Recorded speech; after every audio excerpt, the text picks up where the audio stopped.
It is Tuesday night in East Lansing, Michigan. Come on in, gather around, gather around, gather around. Let me turn that down a little bit. Gather around, behave yourselves. File in an orderly and organized fashion. We're talking Michigan State football, Michigan State basketball, Michigan State other stuff, coaching search a little bit, maybe a lot. We got some questions that were posted over at the SpartanMag.com Underground Bunker message board. We will get to those questions mailbag style shortly. My name is Jim Comparoni, publisher of SpartanMag.com. I want to say thank you to the SpartanMag.com subscribers out there that have made everything possible at Spartan Mag. It's growing all the time. Appreciate everybody becoming new SpartanMag.com subscribers in recent days, weeks, and months. We welcome you over there to become a SpartanMag.com subscriber. Also, give us a like here on the channel. Subscribe to the channel. And if you're not a SpartanMag.com subscriber, get over there. You will like it as we continue to chase down the head coaching search, which is kind of an interesting situation altogether as we try to keep an eye on it. And we'll take some questions on that as we get going. Michigan State, of course, losing to Michigan last weekend. I think we're going to have some conversation about that a little bit.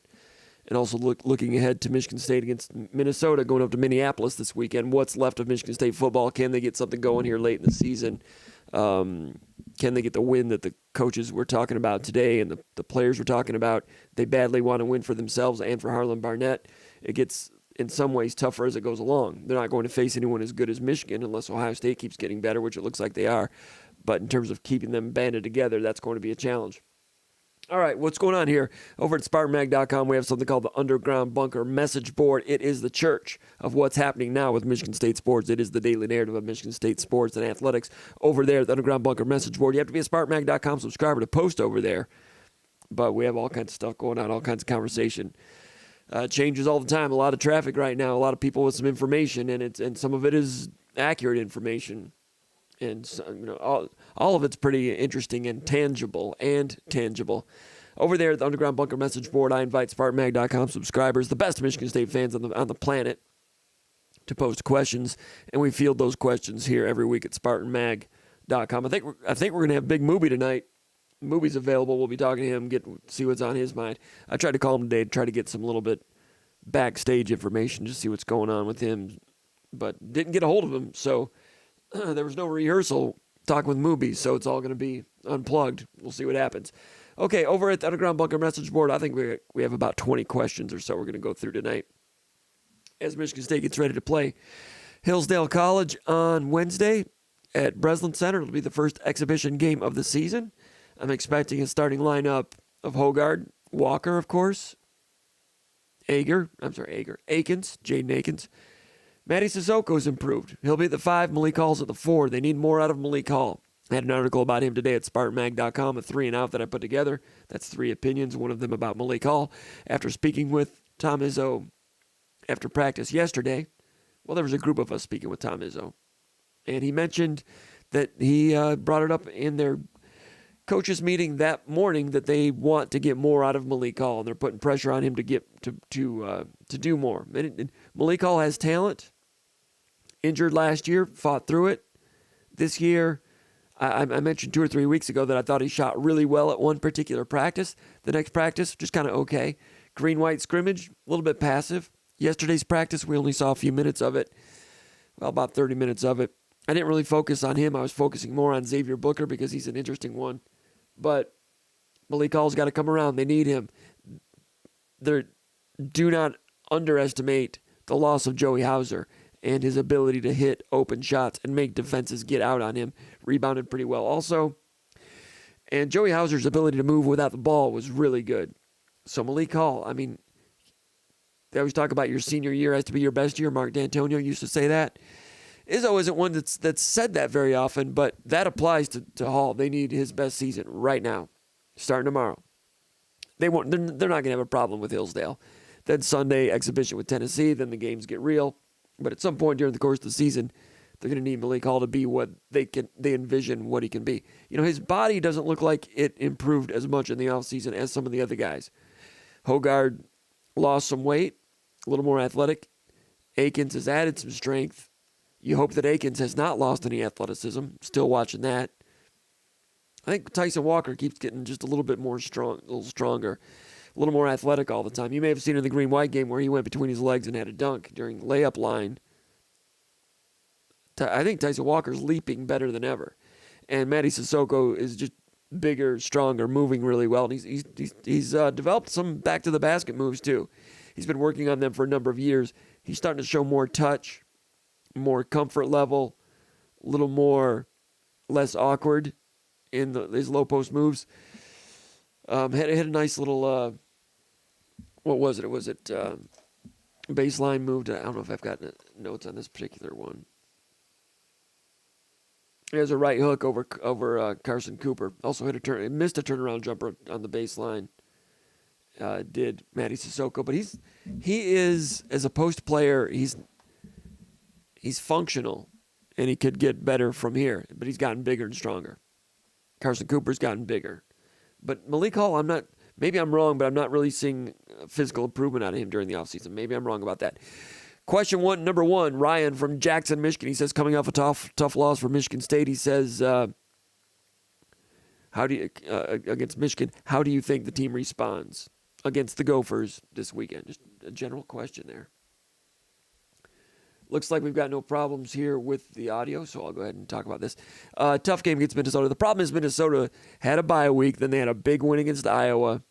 Eked that one out with Iowa getting like 2 yards of offense in the second half. I mean, that Iowa offense just keeps getting worse and worse. Defense is so good. Special teams is so good at Iowa.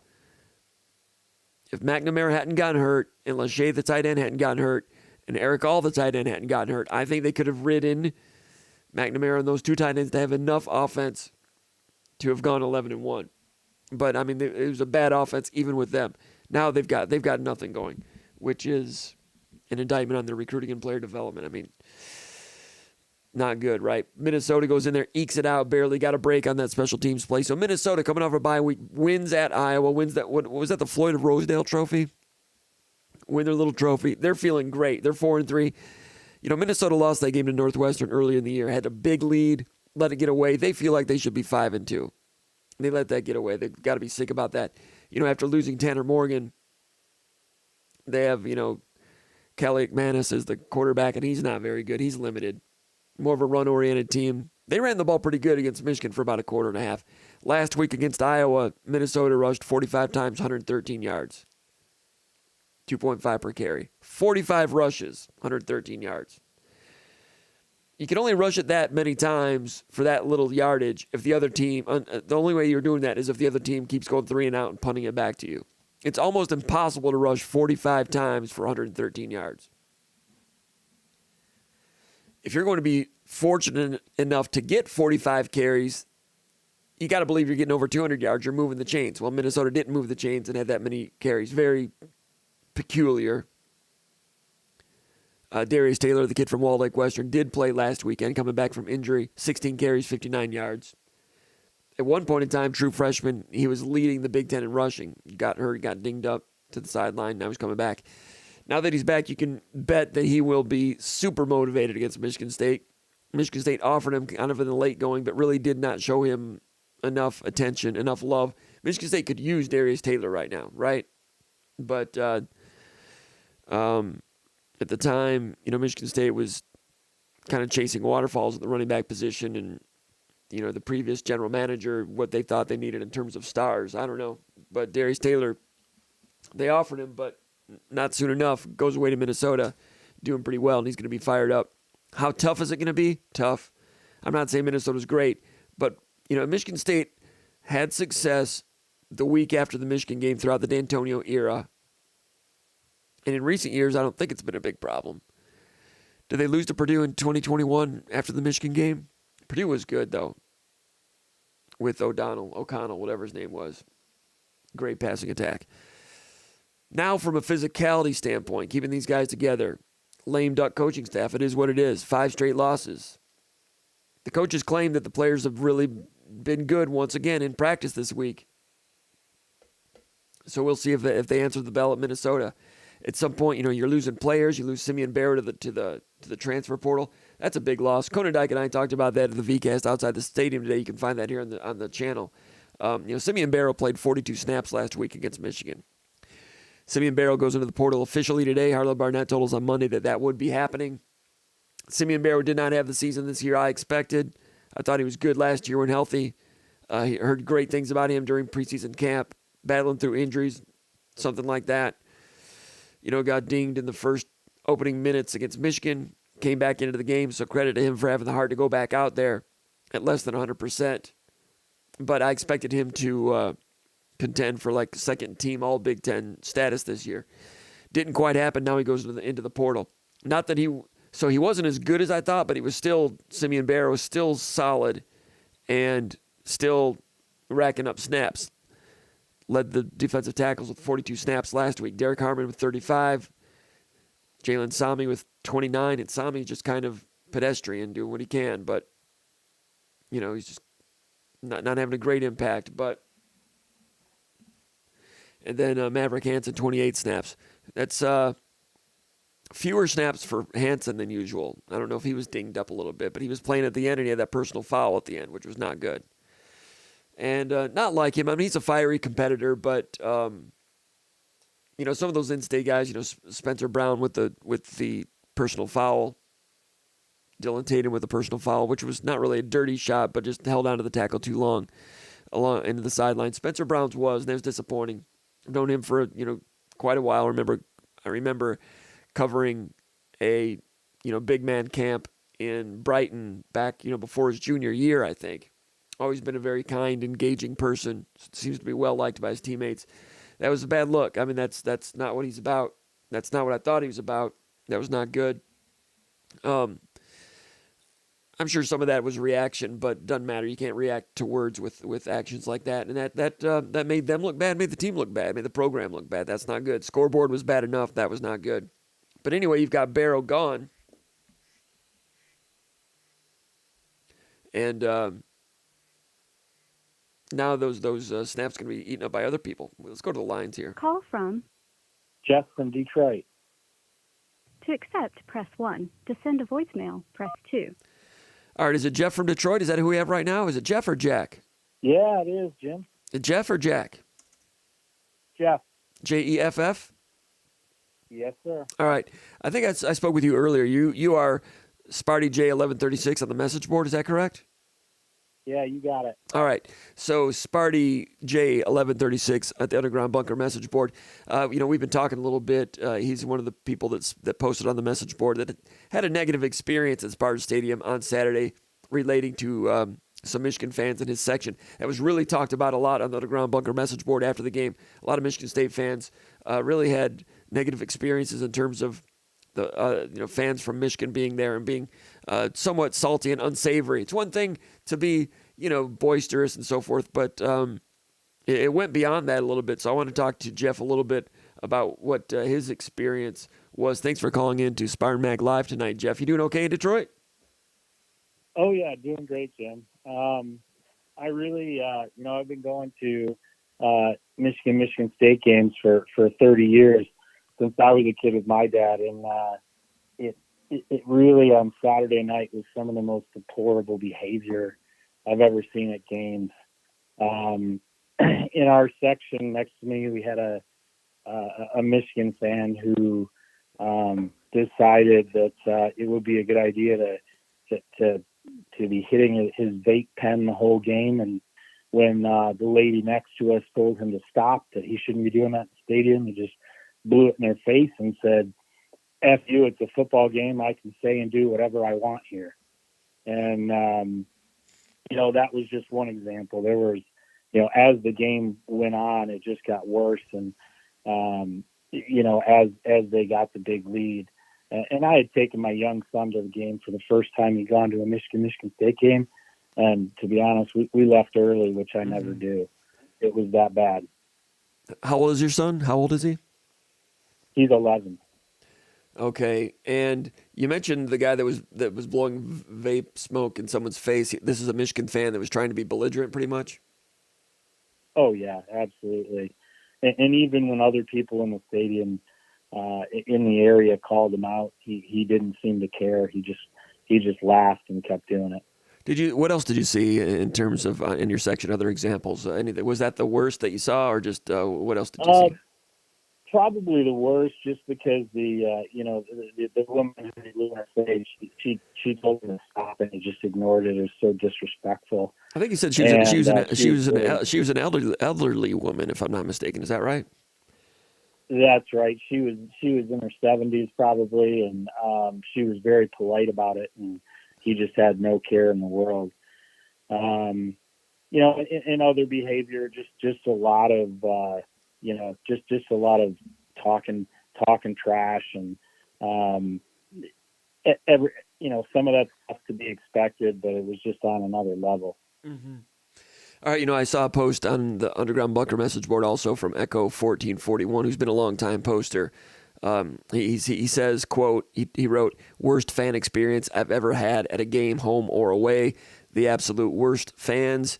Had a woman sitting in front of us that tried starting fights with everyone I was with. Flipped off my wife with both hands and threatened to throw down with her.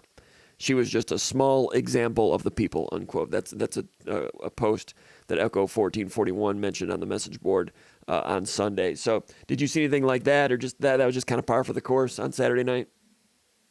I didn't see any fights, but I saw that type of behavior. I mean, I think if Spartan fans were fired up, and unfortunately there wasn't a lot to cheer about there, probably could have been some altercations, but Spartan fans were pretty subdued and pretty apathetic. So, some of them were just laughing it off, or frankly, they just left. I think what the element is, as I look at it, I don't know, you're a Detroit area sports fan. You may remember at the Pontiac Silverdome a few decades ago, they had a lot of problems with unsavory behavior, fisticuffs, fights, brawls, drunken, disorderly conduct. It's not as bad at Ford Field anymore, but back then, like at its worst moments, it attracted an element. And just my observation over the years, those type of fans are more likely to be Michigan fans than Michigan State fans. Call me crazy. That's just the way I've seen it after 50 plus years on this planet, living in this state. I would say that's kind of the case, 90 to 10%.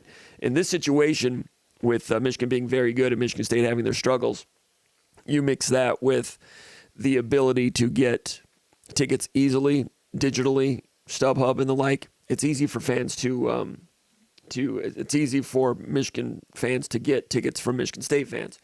So they show up. That element is represented, and it's not all Michigan fans, of course. I was at a lot of tailgates before the game. There's a lot of good people that are Michigan fans, a lot of them.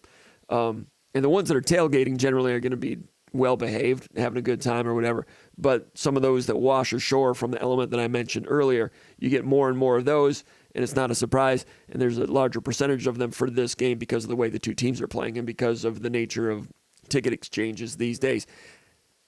Maybe it was fortunate in that regard that Michigan State was blown out, because if this had been a tight game with all the Michigan State fans staying the whole game with that element in the crowd, it would have just gotten worse and worse. And I think there would have been some altercations. It might be catastrophe averted by the fact that Michigan State fans left because the scoreboard was bad, but also people were leaving just because they couldn't stand being around the scum of the earth like that. Would you agree with that?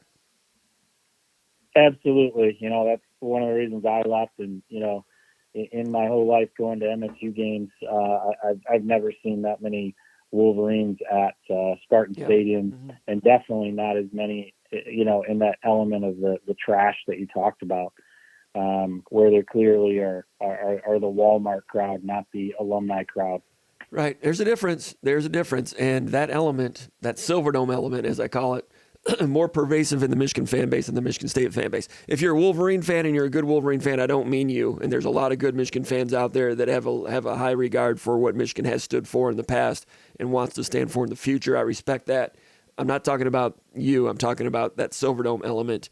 And if you're a Michigan fan and you've been to Michigan games, you know what I'm talking about because you've seen it too. Anyway, those people were kind of unfiltered, and it led to a negative experience for Michigan State fans at Spartan Stadium. People like you, Jeff, you said you've been going there with your father for 30 years. It's unfortunate that kind of trash can wash ashore on the Michigan State campus the way it did on that night, in my opinion. Jeff, anything else? I agree, Jeff. Anything else about this team or the program or the athletic department? Anything else you want to talk about before we let you go? Well, I think, Jim, I think everybody's excited to hear your thoughts and what you can say about the coaching search. I think everybody's obviously focused on that right now. All right. I appreciate it, Jeff. Thanks a lot for calling in. I really do. And thanks for being a SpartanMag.com subscriber. Okay, Jeff? Thanks. All right. There Yeah. he goes. Bye-bye. Thanks to Jeff for calling in. We appreciate that. I thought it was we just got to talking a little bit, and we mentioned that the show was coming up, and I'm glad that he chimed in. I think that was kind of important. I'm sorry if I offended anybody, being blunt as I was about some of those things, but I know some people that had some scary situations that night. Anyway, getting back to question number one about how do I think Michigan State responds to Minnesota this week. That's a great question, and Harlan Barnett said on Monday that how the team responds in this game will set the tone for this season and the legacy for the season, or words to that effect. That's all that he can say to try to get the team to bounce back. He knows that they're, on the ropes and losing reasons to try to the motivational thing could end up de-escalating. Meanwhile, they've already had their bye week, so the bumps and bruises are going to add up. Meanwhile, you have people leaving for the transfer portal. So Barnett, I think, has done a good job getting the guys rallied to this point. Even though they were blown out by Michigan badly, I thought the effort was good, as sad as that might sound. You can't hold Michigan to 3.5 yards per carry unless you're putting in good effort on run defense. And it's not like Michigan State was getting just destroyed, getting beaten deep by Lake Dawson. I always talk about this Notre Dame game back in like 1989 or so, when Michigan State was pretty good and Notre Dame just went deep like 3 or 4 times. Boom, boom, boom. They just could not cover. Michigan State had trouble covering the tight ends, of course. And McCarthy was great. I mean, McCarthy looked like John Elway out there. Michigan was very good. Spencer Brown struggled a little bit. But I wrote this in the .com for Sunday morning. It's not like I can think of a lot of Michigan State players that played terribly that day. That's how crazy it seemed. Just lost 7 touchdowns to 0. Could have been worse. So, on one hand, I don't think Michigan State laid down. Now, might that happen going forward? Paul and I talked about this today. Michigan State put in a lot of physical effort to play as well as they did in run defense against Michigan. Michigan's first choice was to run the ball down your throat. That's what they like to do. Establish dominance that way. They were pretty much unable to do it there. That's why they got in those third down situations. And then they were great with their third down offense from there. But Michigan State spent so much physical effort to contain that running attack with a lot of motivation, a lot of will, a lot of energy. And you take some bumps and bruises when that happens. And the next week, you can be tenderized. That's what happened with Iowa. Michigan State played Iowa the week after Iowa had been tenderized by Penn State. We mentioned that here on the show that week, that Iowa played 92 defensive snaps against Penn State. The defensive backs played 92. Players in the front 7 played like 70 or 80, a lot, 80 or so. And Michigan State rushed for 160 plus, or something like that, against Iowa. Iowa's a good defense, but Michigan State did not see Iowa's defense at its best because Iowa had been tenderized. Michigan State's defense has been respectable this year. Run defense was respectable against Michigan, but now they're going to be tenderized. Now they lose Barrow going against a Minnesota team that's going to be trying to establish that run hard. And it's going to be hard to keep Minnesota under 200 yards rushing, I think. If Michigan State, I know that's a big number. If Michigan State keeps them under 130, that would be excellent. And that would be another excellent performance. Just not sure how it's going to happen with Michigan State's problems at defensive tackle. And defensive tackle is where you start to get that slippage and leakage. That's where it happens. Minnesota runs between the tackles real well. Simeon Barrow, 42 snaps last week. You take his 42 snaps out of the rotation, and you're left with Harmon, Sami, and Hansen. Harmon's been pretty good. Hansen played a little bit less last week, doing what he can. Sami doing what he can. I don't know. Ken Talley's in there, but he's not a true defensive tackle. We talked about some walk-ons that they have. That's a problem. So I think the will is going to be there. I just don't know how much fuel and how many natural resources are still available to Michigan State at the defensive tackle position. And defensive tackle recruiting's not been good the last couple of years. Michigan State's been going hard into the portal, and it's not panned out a whole lot. Alex Van Sumeren was a good recruiting victory 2 years ago. He's been injured. He's out for the year. Was hurt in training camp. Could have really helped, gotten some help from him. That would have been a big help to get something from him this year. It didn't happen.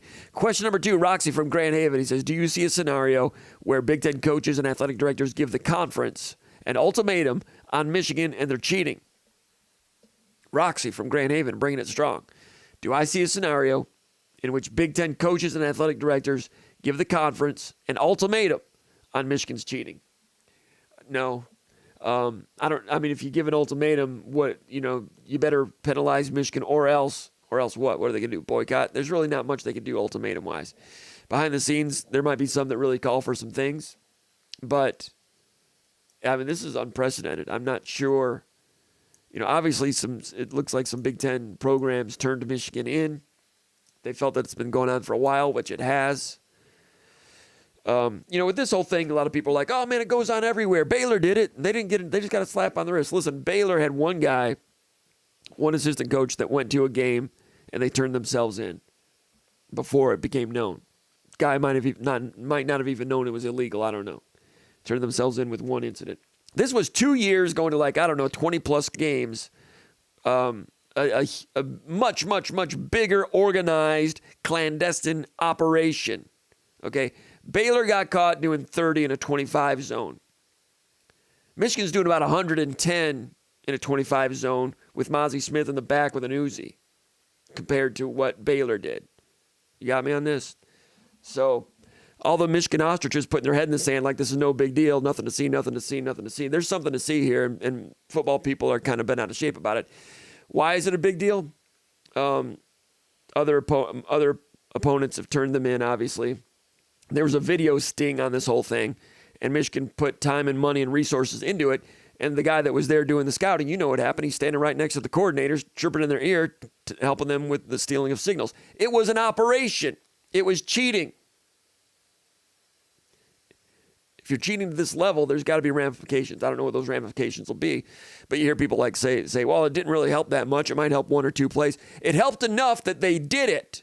They thought it was going to help them. That's why they did it. That's why they tried to keep it a secret. That's why that bozo didn't show up at the Penn State-Ohio State game last week, because they were caught, didn't show up. That's among the most, that might be the most damning evidence. It's like, we're caught. We're not showing up anymore. Uh-oh.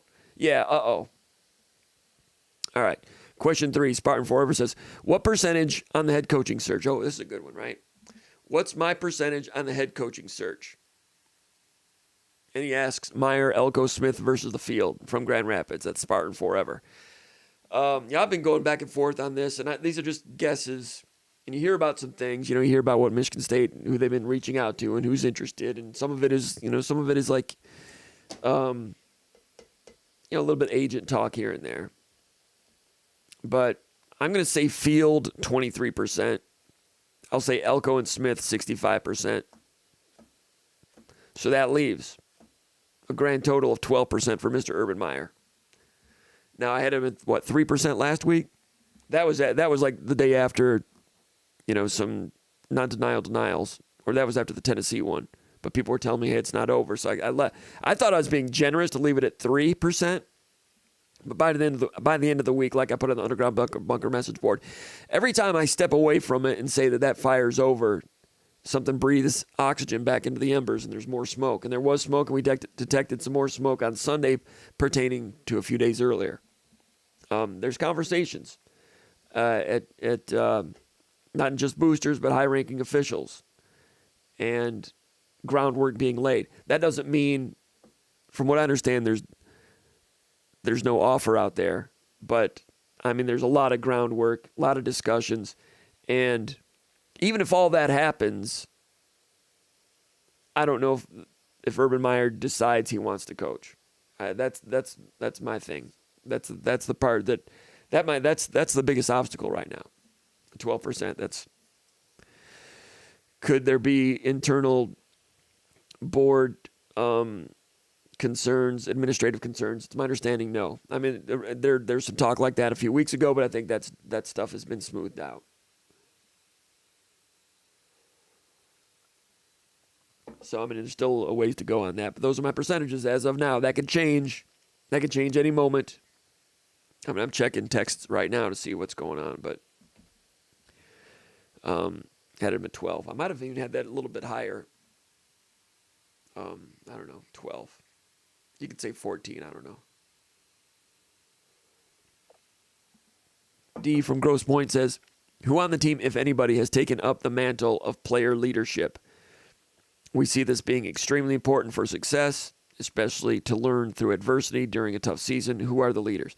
Good question, and they're trying to keep that part of it together. You know, Trey Mosley still trying to lead, Nick Samak trying to lead, and you know, of the young guys, you know, Jaden Mangum, sophomore safety, the sophomore defensive backs, Dylan Tatum, Malik Spencer, they're leading. You know, Malik Spencer, we were asking him today, we asked Caton Hauser and Sam Levitt, about plans for next year. Are you guys like wanting to be the guys that help bring it along for the future? And they were all kind of like, yeah, we're not really thinking about that right now. I mean, they don't know who the coach is going to be. And in this era of the transfer portal, those guys, out-of-state guys, I mean, it's become the culture. Don't plant your roots too tightly, you know, or too deeply. If you're a freshman or a sophomore, you expect to move on, and that's kind of sad. Maybe it's good for them. Maybe it's better for player freedom. I don't know. But those guys are talented, and the next coach is going to want to keep those guys, that's for sure. Question number 5, Dan from Canton, Michigan. He says, you spoke about your pregame rituals for football, walking from the parking garage on the north side of the stadium with the bridge by Wells Hall, along the trees, Red Cedar River to the stadium. He says, do you have a similar pregame ritual for basketball? Interesting question. Not really an interesting question, but I find it interesting that you would find that interesting. No, I don't really have a pregame ritual for basketball. I'm just usually running late. That's usually my ritual. And I try to avoid that traffic back up on Shaw Lane as it gets onto Harrison, so I can get over. I park over the 1855 building. Yeah, for hockey, I like going to the Harrison Roadhouse and maybe having a bowl of onion soup and then walking along the river across the bridge there by Jennison, the pine trees, preferably with a gentle snowfall. That's what I'm talking about. Question 6, Spartan Dog from Roswell, Georgia, says, Jim, opinions on Sam Levitt, the freshman quarterback. He says, I'm not calling for him to start or anything like that. I know how good Kim looked in mop-up duty last year as well. He says, but seems like a guy with a lot of raw talent who could be targeted by other schools closer to home this offseason, unquote. Yeah, I was impressed with Levitt, more so than I expected. I mean, he's got some juice. He's got some foot quickness, and not only does he have good foot quickness, he's got smart feet, footwork in the pocket, stepping up, stepping out, getting out. Then he saw acceleration, got hit late, personal foul, first down. You mix that with his ability to throw to his right while running to his right or left, and quick release, zip, made some good reads, seemed calm. He looked talented. He looked like Michigan State's most talented quarterback. Just a small sample size against second and third stringers, but still just the way he was operating was impressive, in my opinion, for a first time out. I was impressed. Didn't expect to see it be quite that eye-popping. Those of you that were still watching, you may have seen it. I don't know if it came across that way on TV as much. And those of you that were still in the stadium, there weren't a lot, understandably. But if you were there watching live, it might have popped a little bit more. But like that foot speed on that scramble, I mean, that athleticism is nice. And then later, 3rd down and 7 at the Michigan 41-yard line. Nice read, Gates on a comeback, gain of 8. Good zone, good route by Gates. Didn't telegraph it, went on time, zipped it. Not a lot of arm motion, just threw a dart. Nice 3rd down read, 3rd down completion. Later, had a little curl to Parachek for 5 yards. Parachek lining up as a wideout, tight end, freshman as a wideout. Then there was a 3rd and 7. Now, he gave up a sack on that with about 6 minutes to go. Baldwin was beaten outside. Running back Nate Carter kind of picked the wrong guy. And Levitt said today that there were 1 or 2 times when he should have thrown it or gotten rid of it, but he tried to run. I don't know if it was that one. I mean, that was 3rd down. You can't really get rid of it on 3rd down necessarily. His best pass, or he had a real good pass. 4th and 15 yards. Parachek on a deep in cut, cover 4, and he kind of worked around. Parachek worked around the nickel, throws it to him, gain of about 14, throws it low and away so he can go down and catch it, threw it where he could get it. That was a nice throw, nice read on 4th and 14. Found the guy. I have to look at it again. When I watched it the first time, I thought that it should have been a first down. I thought it was a bad spot. That would have been a real nice 4th and 15 conversion, a real live throw. Young true freshman looking good on that. And then the interception, it's a designed roll, and he's rolling to his left, right-handed roll to his left, sidearm number, and it's with Trey Mosley sitting down in the zone, and it's a little bit here. At first, I thought it might have been a tad inaccurate, but it wasn't. It was like thrown catchable furthest away from the two defenders. It was a real good throw. Maybe I was talking to Moobie about this, and he thought that maybe it got on him a little bit quicker than he thought, because some of these guys haven't repped a whole lot with Levitt. Man, that was a nice play. It was a nice throw. Goes through his hands, interception. That interception's not on Levitt. That was good. I was impressed with Levitt. I was impressed. And he said he loves East Lansing. I mean, we don't know what that's going to mean. Like everybody else, he's waiting to see who the coach is going to be.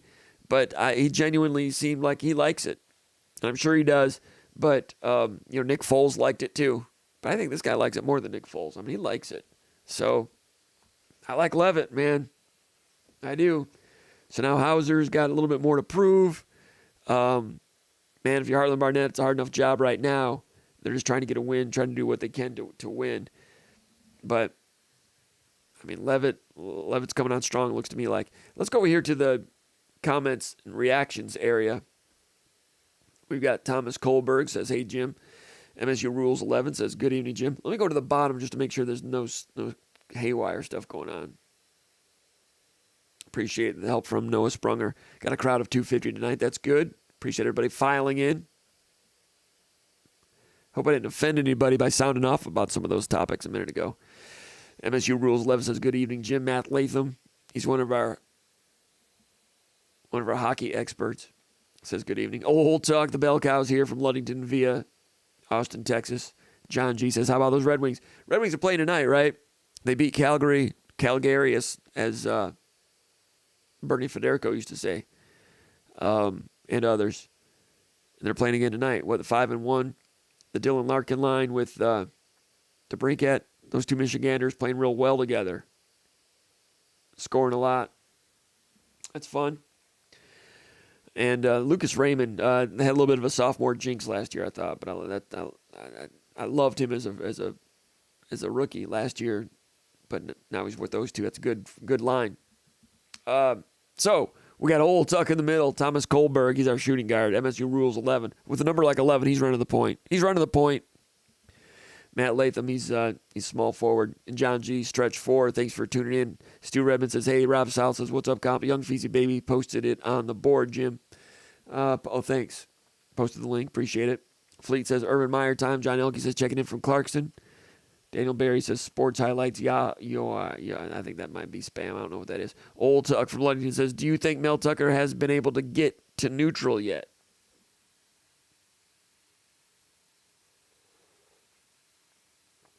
That's not nice. No, I don't think he has. I think he's probably tried. I'm sure he's made a concerted effort. Maybe. I don't know. But you're funny. Brian V says, tell us something good. Trying. Stroker says, giddy up. He's got a picture of a yellow house right there. Stroker does. That's where we used to live back in 90, 91. We were in that house the moment that Steve Smith hit the game-winning shot against Tony Bennett and Wisconsin Green Bay in the first round of the NCAA tournament in 1991. And as soon as he hit the shot, we got in the car and headed down to South Padre Island. Spring break. Headed down there with 3 cars. Came back with 2 cars. Sorry about that, Mr. Stroker. Acidosis pile up. Nobody got hurt. Ellison B918 says, evening, Brian, shooting guard out of Fayetteville, Georgia. Brian from Fayetteville, Georgia. A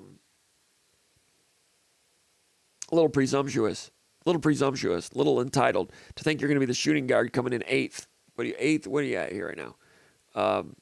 1, 2, 3, 4, 5, 6, 7, 8, 9, 10, 11, 12, 13, 14, 15th. You're 15th man, Brian. If you want to be the shooting guard, you have to get here early. You got to stay longer. You know how it is.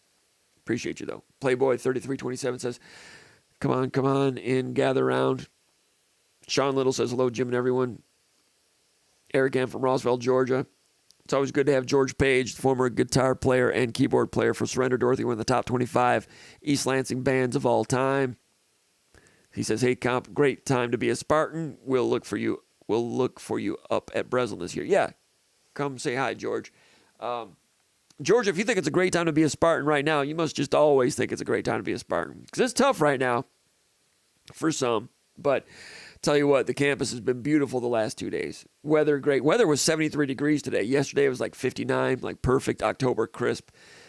The leaves are beautiful right now. Beautiful. Campus is great. Campus is beautiful. It's good. Students had a couple days off. They have something called fall break now. Fall break. Fall break. They had 1 or 2 days of school off. They were getting back in today. All right. DeMarco Carter from Mount Morris, Michigan. We used to play Mount Morris back in the Flint Metro League. Samuel De Jesus, Sam from Hawaii, but live in Ohio. He says, Jim, what do you think about Urban Meyer rumors of being a head coach at Michigan State? Been talking about it for 2 or 3 weeks, and there was a time when a lot of people wanted to say that there was nothing to it. There's something to it.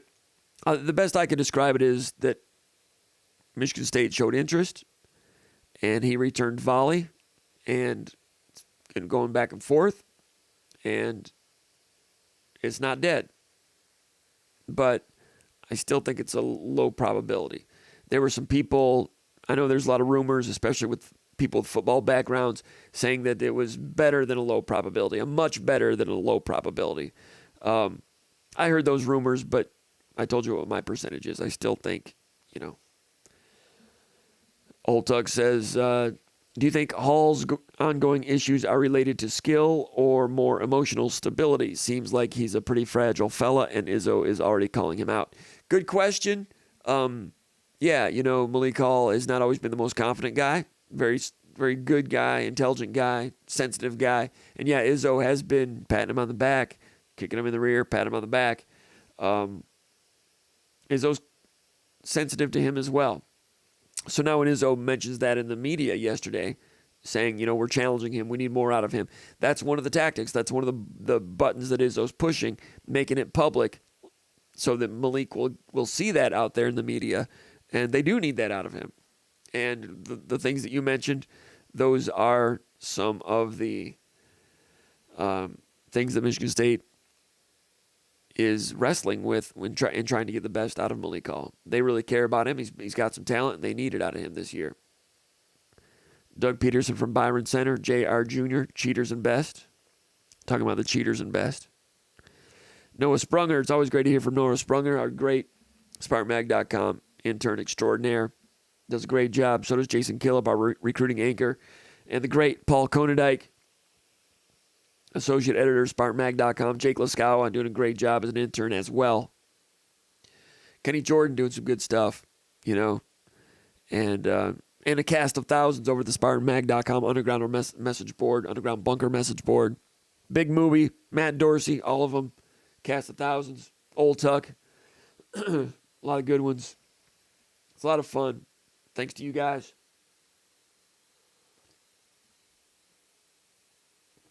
All right, what do you have here? John Elke says, these are tough times for the football team. It can only get better, right?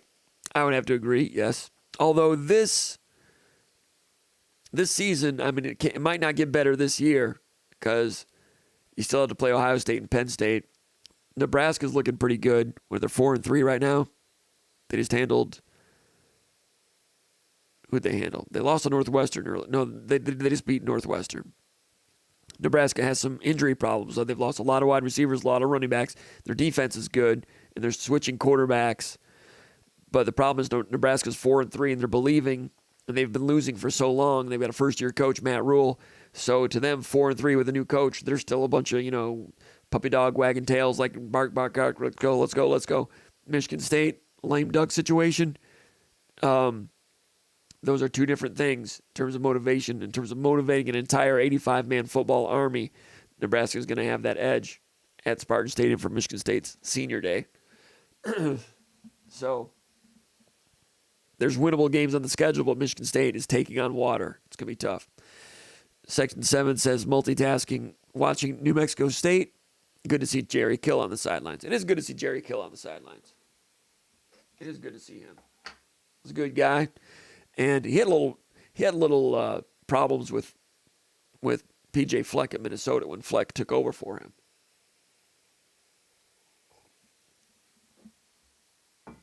Sorry about drinking this stuff, but I'm just trying to keep my throat together. Jerry Kill, I think PJ Fleck said some stuff about inheriting a bad situation, and Jerry Kill didn't appreciate that very much. And New Mexico State was on the schedule, and New Mexico State played at Minnesota a year or two ago. And PJ Fleck tried to smooth it over, but Jerry Kill never quite accepted the apology, didn't seem to me like. Playboy3327 says, hit the like button. We would appreciate that. Give us a thumbs up. Give us a like. Samuel De Jesus says, Jim, how do I become a SpartanMag member, and how much is it a month? It's about like $9 a month. I should know that exactly. Isn't that terrible? I don't know for sure. It's like $8.50 or $9 a month. Go to SpartanMag.com, click on something, and the prompt will come up to ask or to become a subscriber. And the message board, I got to tell you, it is really good. If you're into this Urban Meyer talk, that's all we're talking about over there. And people have insider information. They know this, they know that. Some of it is good. Some of that stuff with the airport stuff last week, had an interesting little caper, watching a plane take off from Sarasota and go to Lansing. And it looked like it didn't really mean anything. But it might have. We found out later.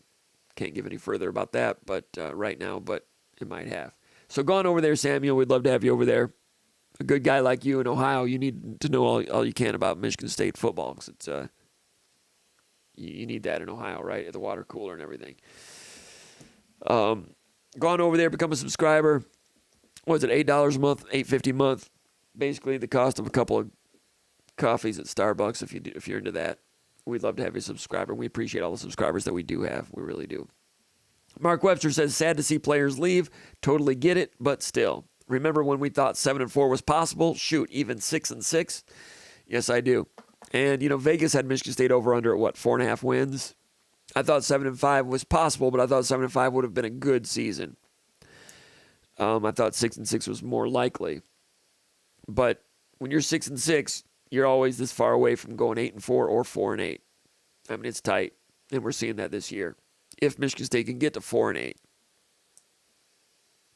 don't know. Brian Craigle says, Jim, you there? Oh, this was checking in from Clarkston. Probably, I don't know if this was before we got rolling or not. Mike Muscari says, probably better to put up a full countdown and hide your face during this time. I'm just saying, yeah, I would do that. These questions were during the countdown thing. Yeah, my face is kind of ugly, and I would do that, but you know what? I don't know how. It was. I had to really focus to learn how to run this thing, and once I learned how to run this thing, I didn't take it any further. So, putting up a countdown, that would be better. Maybe if I could just put a picture up there and reduce my face. I've not thought about that, but I probably should. I wasn't planning to do the countdown. It's like I was going through some things and putting some things together and looking at a couple emails real quick, a couple texts real quick, and some other things. I wasn't planning to do the countdown. It's just like I wasn't ready to go at game time. Wasn't ready to go at game time. Kind of like Michigan State a couple times this year. Big Will says Michigan State can do better than Narduzzi.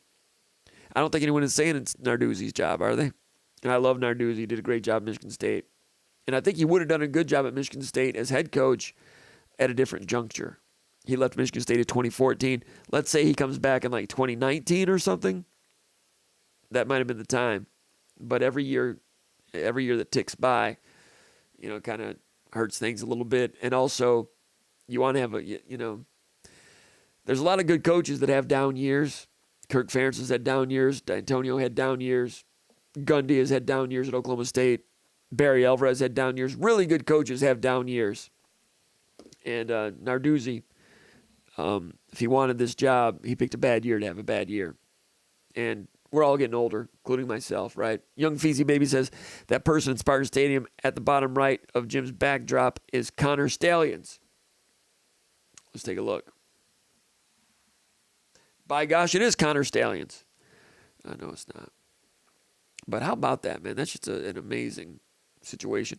I got to send this thing to, we're going to open up the phone lines if you want to call in. And I got to reach out to Mooby to see what's going on. Hopefully he didn't fall asleep. Tell everybody Mooby's going to be here. And if he doesn't show up, we're going to have we don't want to turn this turn into like Guns N' Roses in Montreal or something like that. Let's see. We don't want people throwing chairs. We don't. Find the phone number. I'll send it to him.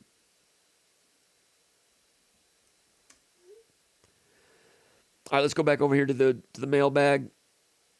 Good to hear from Stroker, by the way. Good to see him this past weekend. All right, Jeremy in Hazlitt says, question number 7. He says, big hockey series this weekend, Michigan State. What's Michigan State now? Number 8 in the country, I think. Taking on Boston College. Let's see where Boston College is ranked real quick. I know that they're in the top 5. Did this go on? Wait a minute. I don't think this posted. Wow, I put that on. I didn't. I thought I posted on Twitter that we were doing this, and I didn't get the word out on Twitter. That's an error on my. So that's errors and turnovers. Mental errors, turnovers, quality control. Whole thing's going down. I'm no better than Michigan State special teams. What do we have here? USCollegeHockeyOnline.com. Top 10. That's the best poll there is. Boston College number 3 in the country. Michigan State number 8. Boston College 3-1. Michigan State's 5-1. Good matchup. Michigan State swept Canisius last week. Canisius made the NCAA tournament last year. They won one of the lesser conference tournaments. Michigan State swept. Split with Air Force. And also swept their opening series. But it's going to be much tougher at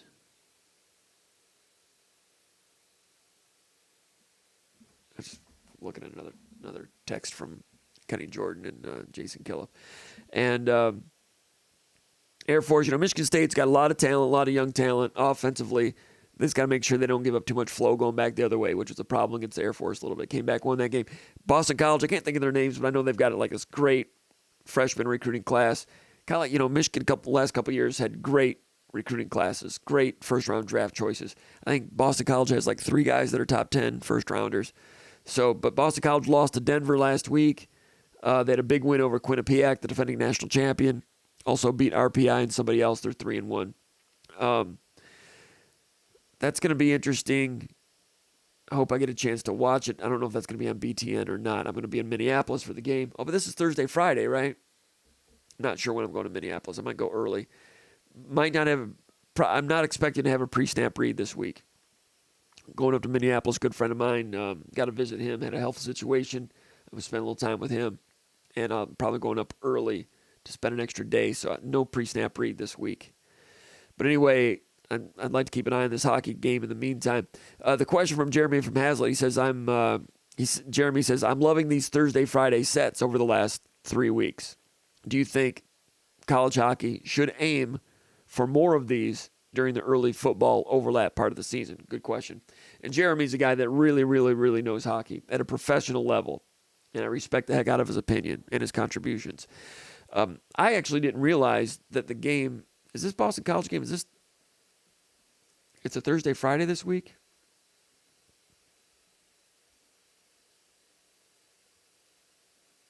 And I agree with you that Thursday, Friday, it is. Thursday at Boston College, Friday at Boston College, both 7 o'clock, ESPN Plus.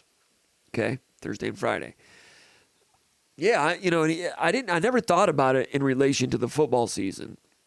Usually college hockey's going on Friday night, Saturday night, and the Saturdays when they're butting up against college football, not great. But then you're going to play it Thursday. You're playing a midweek, a weeknight game. Last Thursday, Michigan State played Canisius on a Thursday night. And I watched some of that on Big Ten Plus. And the crowd looked okay. Not great, not packed. So is that better than doing it on a Saturday if you get people accustomed to it? Why not? I mean, Michigan State fans are accustomed to going to Michigan State basketball games on weeknights, and these are taking place before basketball season starts. I think it's a great time of year. I've never really thought about it that much, but Thursday night, Friday night hockey early season games makes a lot of sense. Makes a lot of sense. I've not been able to go to some of those Thursday games because I'm doing pre-snap read on Thursday night. I'm trying to get that thing done by like 4 o'clock on Friday, and I'm always a couple hours late on that. One time ran into some homecoming stuff. Last week ran into some stuff also with birthday party situation and people coming into town. And I usually get too deep into that, and I don't get it done as quickly as I'd like to. But Thursday night, I'm not going to the hockey games because I'm working on that. So that's regrettable. But for the regular people, unlike me, who's irregular, I think it's good. Question 8, Scram from Cincinnati, Ohio. He says, with the assumption that the NCAA will not act on Michigan this season, could you see a scenario from the College Football Playoff Committee that would leave Michigan out of the top 4 to keep the playoff legitimate? Trying to guess what the NCAA and the College Football Playoff Committee is thinking is I can't do that. But Michigan, if they continue to play real well and they handle Penn State and they're clearly one of the top 4 teams in the country, will the committee, will some people in the committee lobby against having them in the playoff? Does the CFP, the people that run the CFP, which is ESPN, would they lobby the committee members? I don't know. Probably not. Would the College Football Playoff, I think I heard someone say that the College Football Playoff has said that they will honor whatever the NCAA says or deems heading toward that. Gosh, I don't know. This is unprecedented. Usually, if there's recruiting violations, there's a 4-year investigation and they penalize the next coach and the other players. If they have penalized, there have not been recruiting violation penalties in a long time. Tennessee got bumped a couple of years ago. But even with that, it's hard to prove anything because NCAA does not have subpoena power. You do not have to talk to them if you don't want to. If they try to interview you, they're able to get some paper trail things here and there. But recruiting, there's always gray areas. With this, there's not going to be gray area. There's going to be video evidence, ticket purchase evidence, and if they prove that Michigan football reimbursed Stallions for buying those tickets, that will be additionally damning. If Michigan's unable to, if that happened, will they try to scrub it and get away with it? Probably. So that's the next one, and that stuff could all be cut and dried quickly. It's not like you're trying to interview people about he said, she said recruiting violations. This is cut and dried video evidence, ticket evidence, on the sideline, talking to coordinators. Theoretically, do they want Michigan winning the national title with this hanging over it? This is unprecedented. I don't know. I can't begin to guess what they're going to think and what they're going to do. Question 9, Andy from Grand Rapids. And that's Coach Secor. Good to hear from Coach Secor. He says, based on what you have seen in different basketball practices and the scrimmage, how many deep do you think Michigan State will go by the time the Duke game rolls around in the first half? How deep will Michigan State go?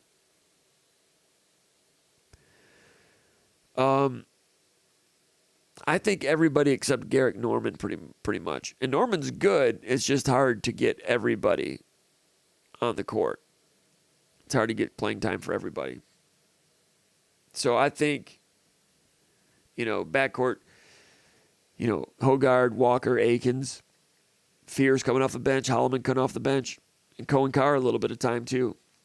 Cohen Carr could slide a couple minutes to the 4 also. He's been playing a little bit of the 4.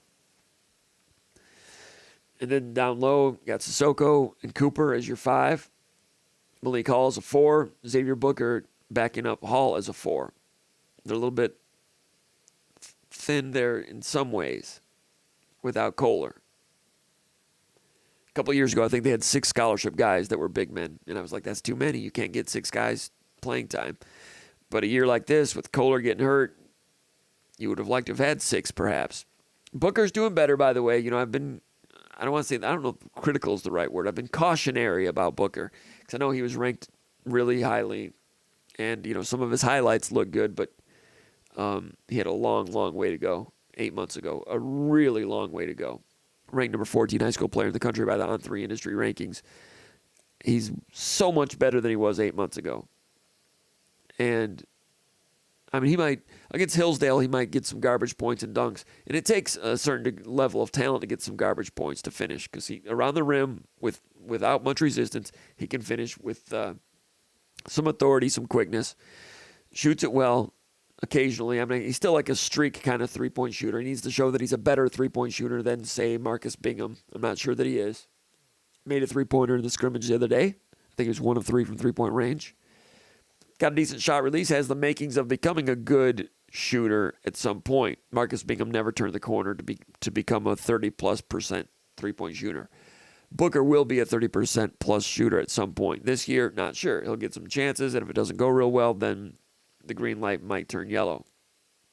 But he's got to learn to, and you know, in practice yesterday, he's doing simple things like bending his knees on the weak side and anticipating movement.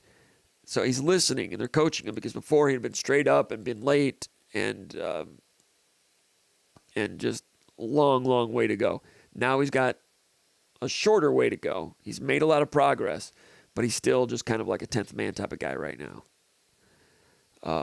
With Kohler out, he'll be playing more. He'll be more like a 8th man. He'll be checking in for Hall. He'll be the first power forward off the bench. So now he's more like an 8th man. So I think that's who's playing. Fears, Walker, Akins, Holloman, Hogard, Carr, Cooper, Sissoko, Hall, Booker. That's 10. And Norman, he's not doing anything wrong. He's doing okay, shooting okay. It's just I'm not sure there's room for an 11 in the first half against Duke, like you said. And that's where the rubber meets the road. Not talking about mop-up time, blowout time. This is Duke game, first half. That's what you're asking. How many players first half? I'm thinking 10, maybe 9. You know, maybe not Cohen Carr for that game, first half. But Izzo's going to like to have his main racehorse athletically on the court against Duke. So I think Carr gets on the court that day. Jay Bannon, question number 10 from Sterling Heights. He says, it is a tough time for recruiting, but what have you heard on that front? Are you finding that most players are waiting to see who the new coach is going to be before considering the transfer portal? Definitely. You know, I mean, all these guys go to college these days with one eye on the transfer portal. Not all of them, but a lot of them. So when something like this happens, naturally they're thinking, man, what are you going to do? You going to leave? I don't know. I'm going to stay around and see who the guy is. They're having these conversations. That's what they're saying. I'm sure some players are like, man, I'm gone. And there's others that are like, I'm going to wait and see. I've heard from some players, people connected with players. As you'd imagine, that's what's going on. And that's the sad thing about with the arrival of the portal and NIL, mostly the portal. When you combine that with the early signing day in December, firing a coach these days is potentially more disastrous and disruptive than ever before. In the old days, you fire a coach, all right, signing days in February, spend some time in November into December, hire a coach. You got, 4, 5, 6 weeks to put together a recruiting class, and in the meantime, you inherit everybody that was on the roster.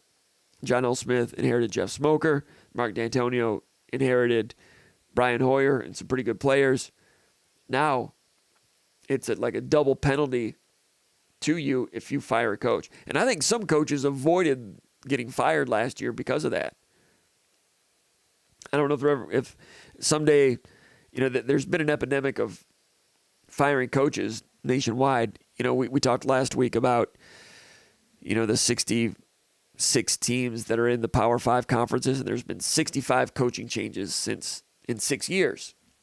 There's been 65 coaching changes since 2018.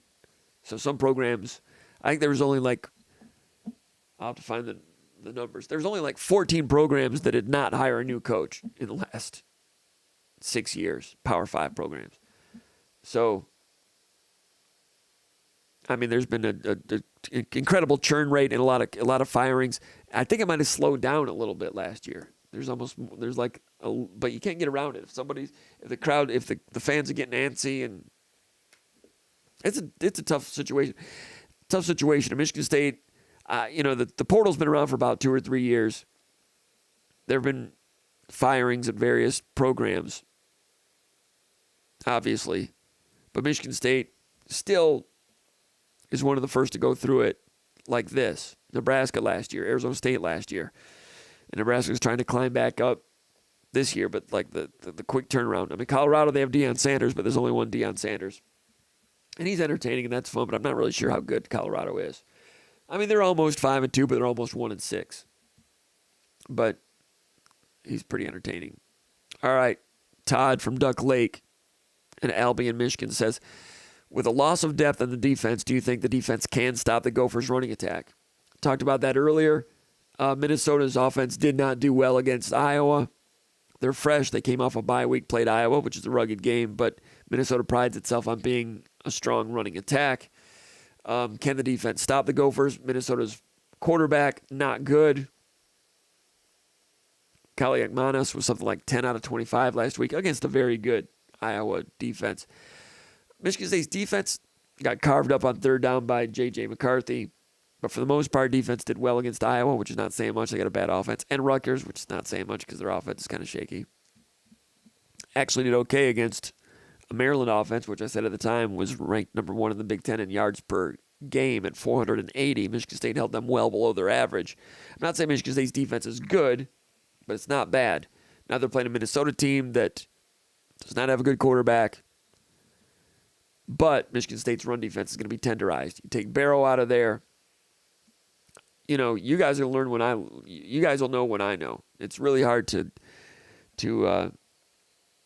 make forecasts about this group of players. I mean, I've got a lot of respect for the way they've answered the bell in a lot of ways thus far this year. Can they keep doing it?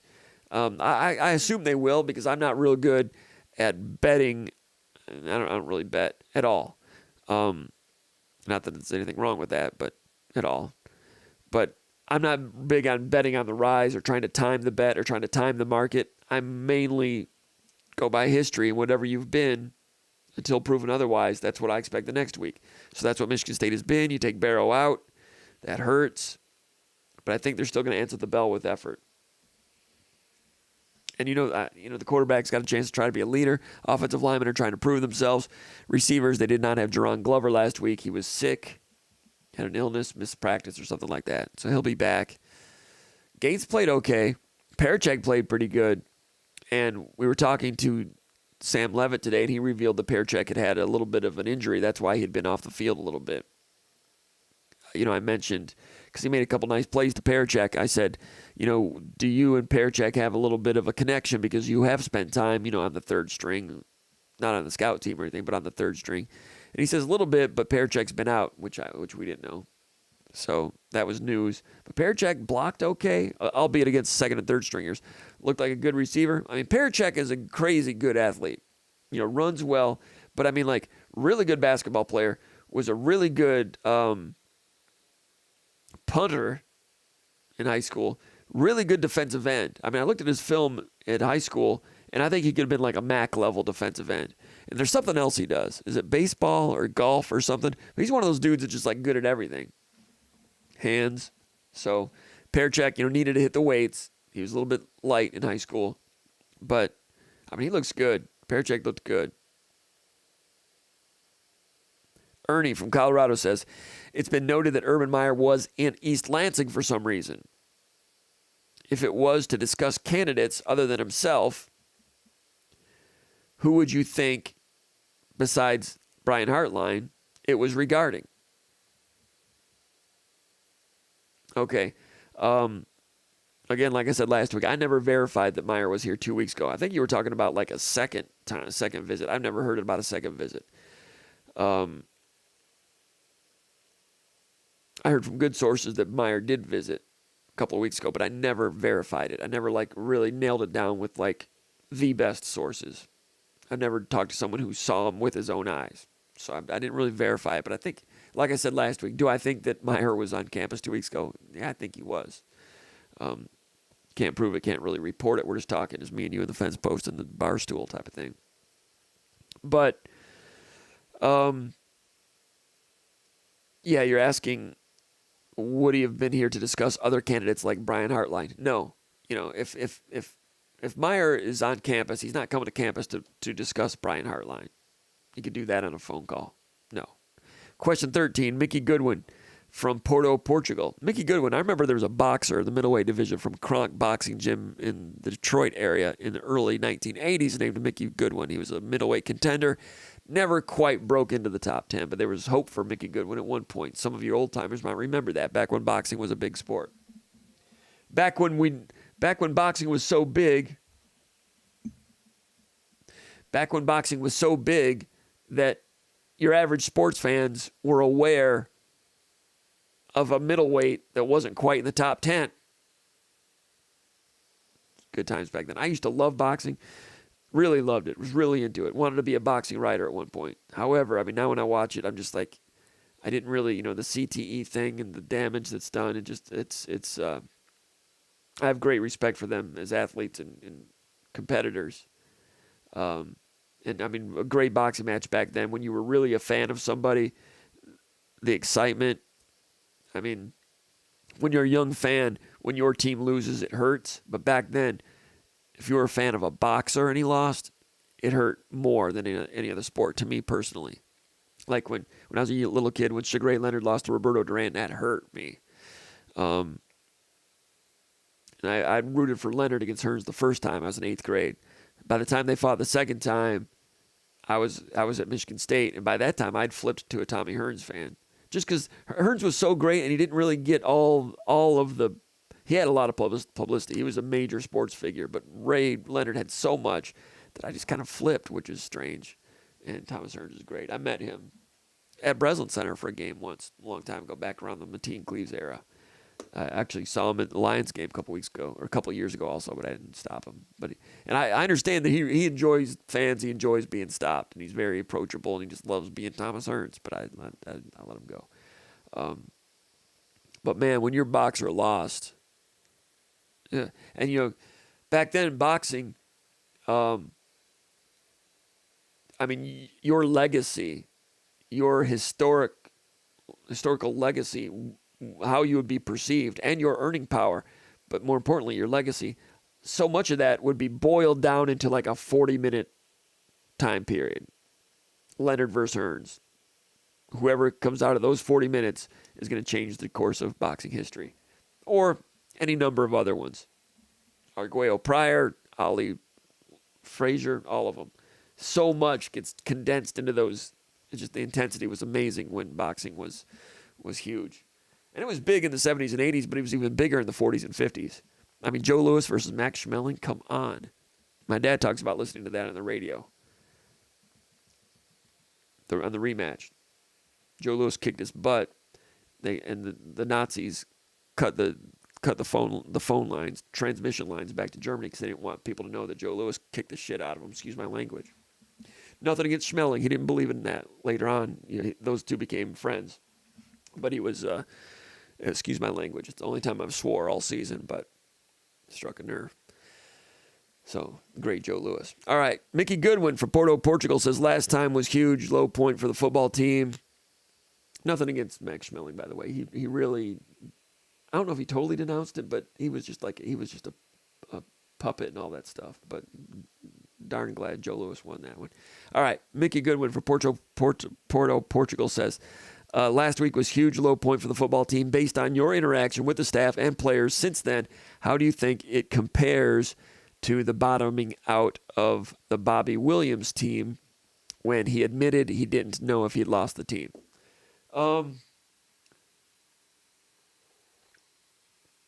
That one was worse because that Michigan team that lost 49-3, that Michigan team wasn't as good. They ended up going 10-3. They beat Florida in a bowl game. But that Michigan team the week before had gotten beat by Iowa like 24-9 or something. So that Michigan team in 2002 was not as good, and that Bobby Williams team was dominated just as badly as this Michigan State team was. Michigan State was dominated by a very, very good Michigan team right now. It might be the best team in the country. That Michigan team in 2002 was not the best team in the country. It wasn't a top 10 team. That team, Bobby Williams' last year, I mean, there was a drug situation with the team that was bad, and just getting those guys to play credible football became a major challenge. That was worse. Michigan State went into that year top 20 preseason. They had won a bowl game in 2001 with Smoker, Rogers, and that was 2001. That Duckett didn't come back in 2002. 2001, they'd beaten Fresno State in the Silicon Valley Classic. They had Carr, who was an NFL quarterback. That's a pretty good game.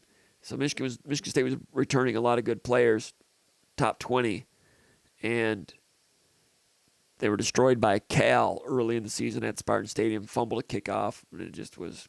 And there were discipline problems on the team, and that team, lost. But prior to losing to Michigan, and that was Bobby Williams' last game. He was fired after that. Prior to that, that team lost 44-16 to Iowa, lost 28-7 to Minnesota, lost to Wisconsin 42-24. That's when the Fire Bobby chants were raining around Spartan Stadium on a night game. So they were not competitive in the previous three games against Iowa, Minnesota, Wisconsin, and they were blown out by Michigan, got fired. Compare that to what's going on right now with Michigan State, lame duck situation, not really a coach on the hot seat like Bobby Williams was, but there's not the internal disciplinary health situations going on like there was going on then. And this Michigan State team has been more competitive. Coulda, shoulda beat Iowa. Coulda, shoulda beat Rutgers. Those couple of 6-2 teams. Not great teams, but not bad teams. Back then, Michigan State was not competitive.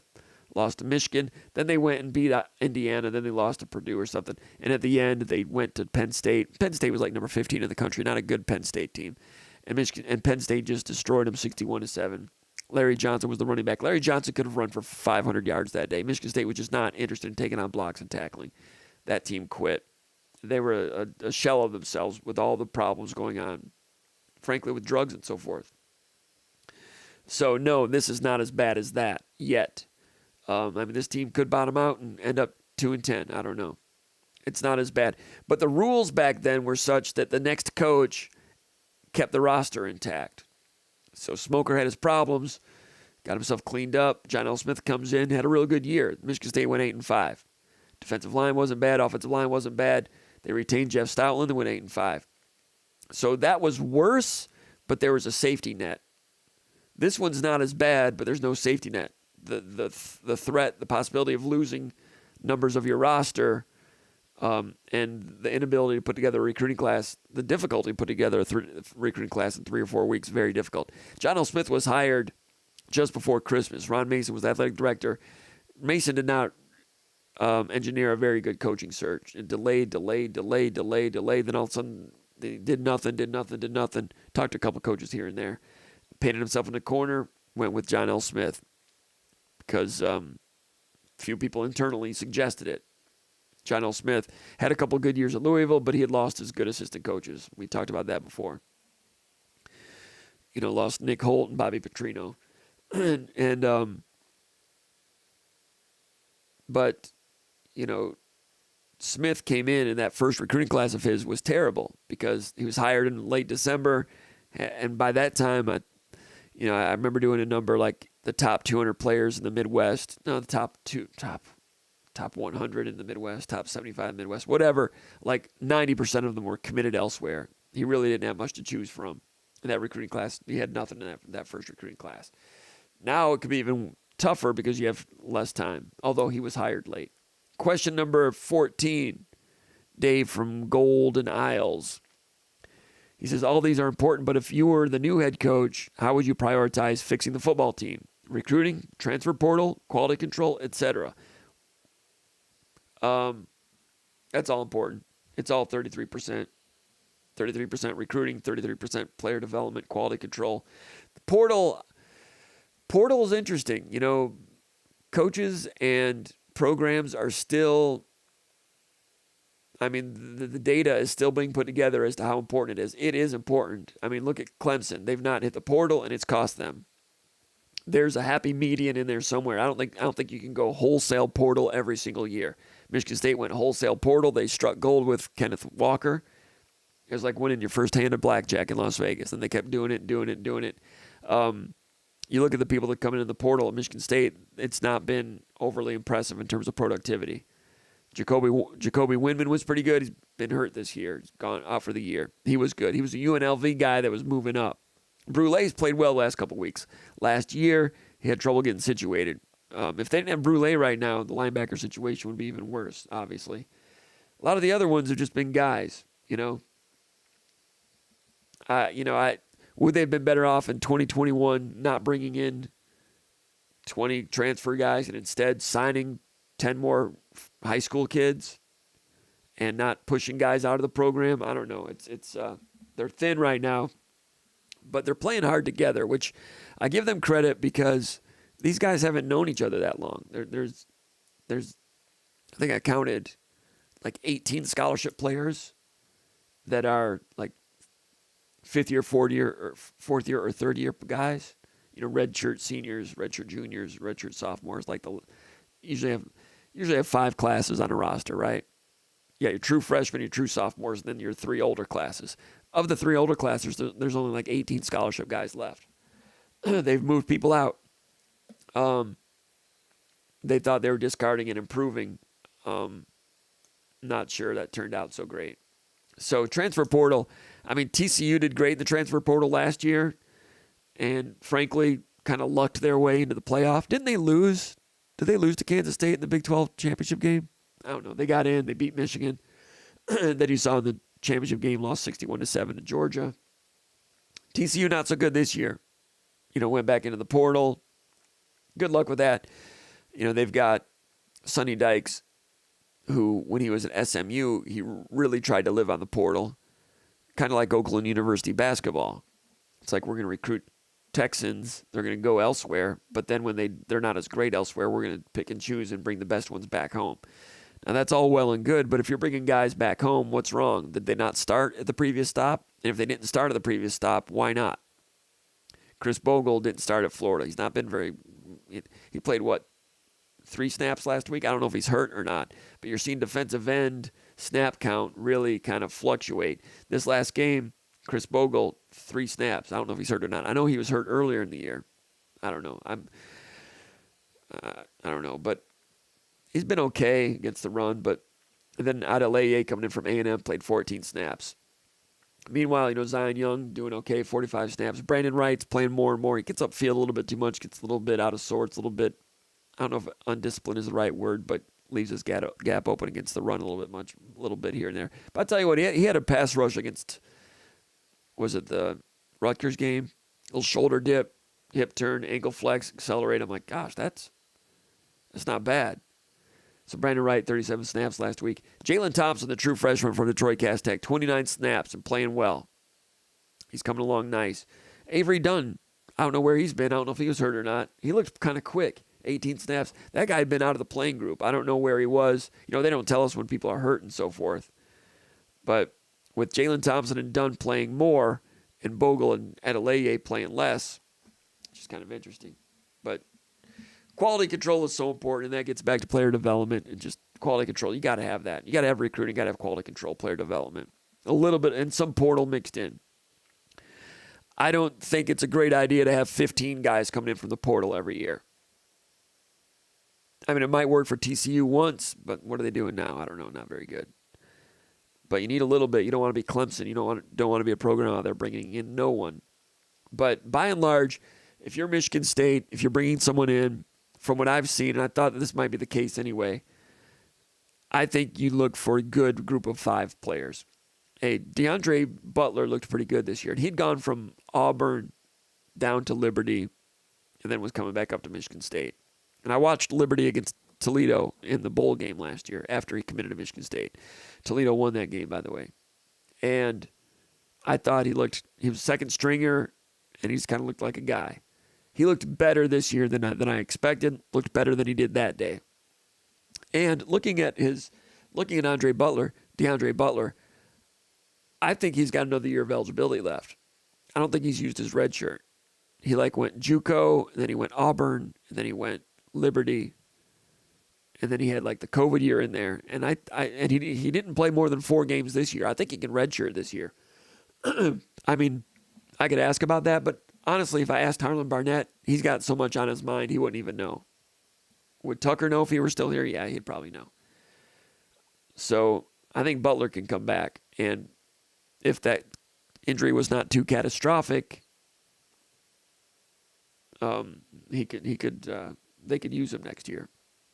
He says, what areas would you want to prioritize? Offensive line, defensive line, quarterback, etc. All of it. Got to have a quarterback. This Hasselbeck guy that's committed, does he stick with them? He's going to wait and see. I don't know. I mean, frankly, Hauser, Levitt, good quarterbacks. Do they stay? Great question. I don't know. Noah Kim, does he stay? I don't know. And that's what's unsettling about this. Talking to Big Mooby, Mooby thinks, he doesn't think as many people are going to be leaving as some of us fear, some of us think. So I really don't know. It's unprecedented. They're waiting to see. And the question is, how does this fix roll out next year, year 2, year 3? Arizona, I can't believe Arizona State almost beat Washington last week. I have no idea how that happened because they lost a lot of players. They're 1-5. They lost their coach mid-year, lost people. Nebraska's doing okay, but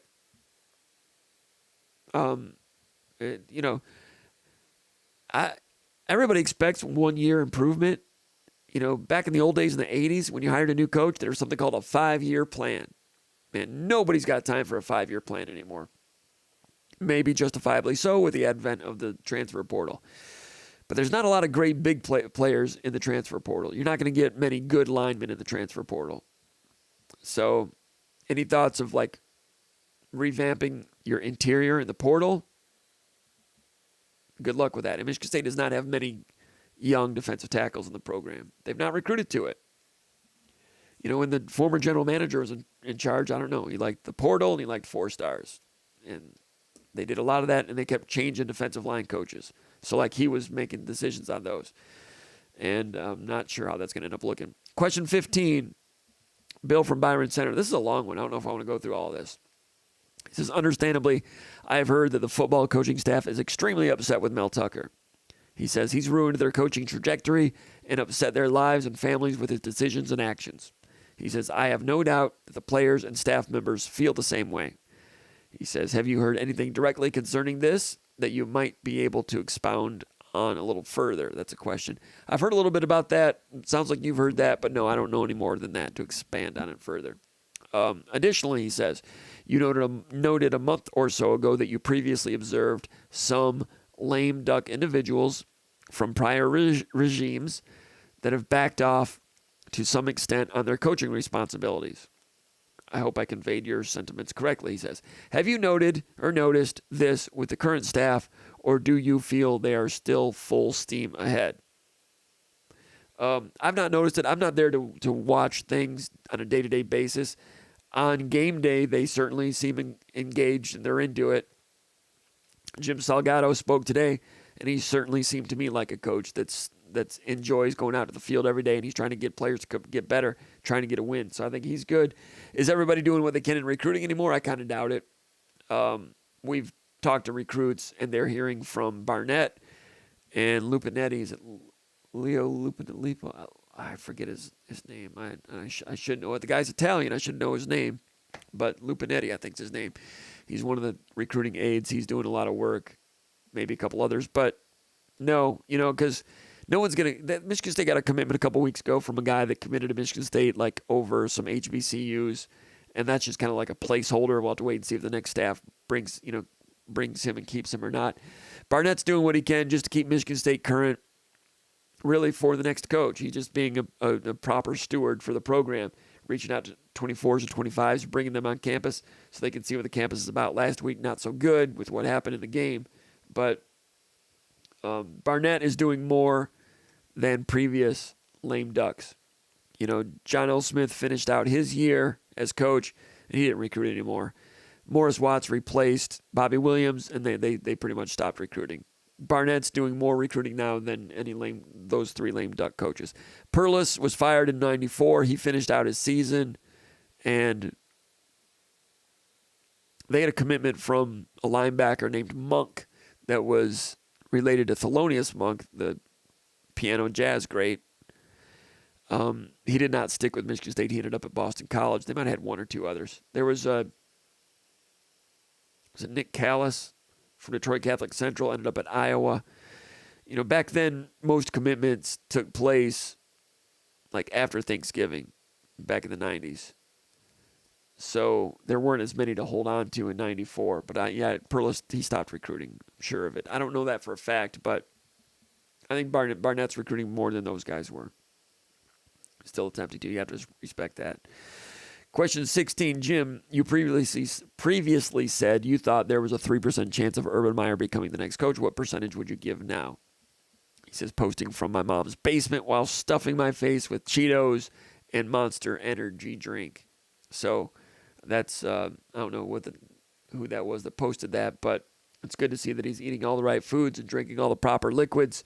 I mentioned earlier that I got it at like 12%, up from 3% to 12%.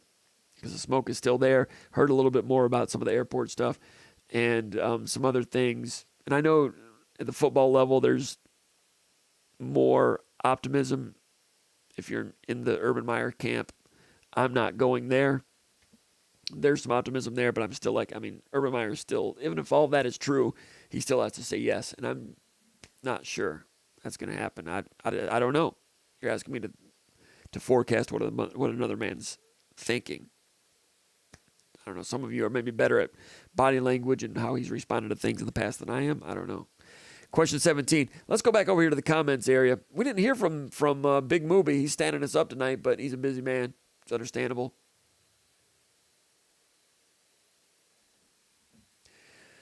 Tom Helderman, MSU 66, says, Tom and Tanya checking in. Great to hear from Tom and Tanya. Hope Tanya's doing well. Tell her I said hi. Give her a hug. Hope she's doing great. Rooting for her for sure. Brian Swinehart says Urban is not the answer. No, it's Brad Swihart. Mark Costigan says no to Urban. Alexander Theodora Kakos.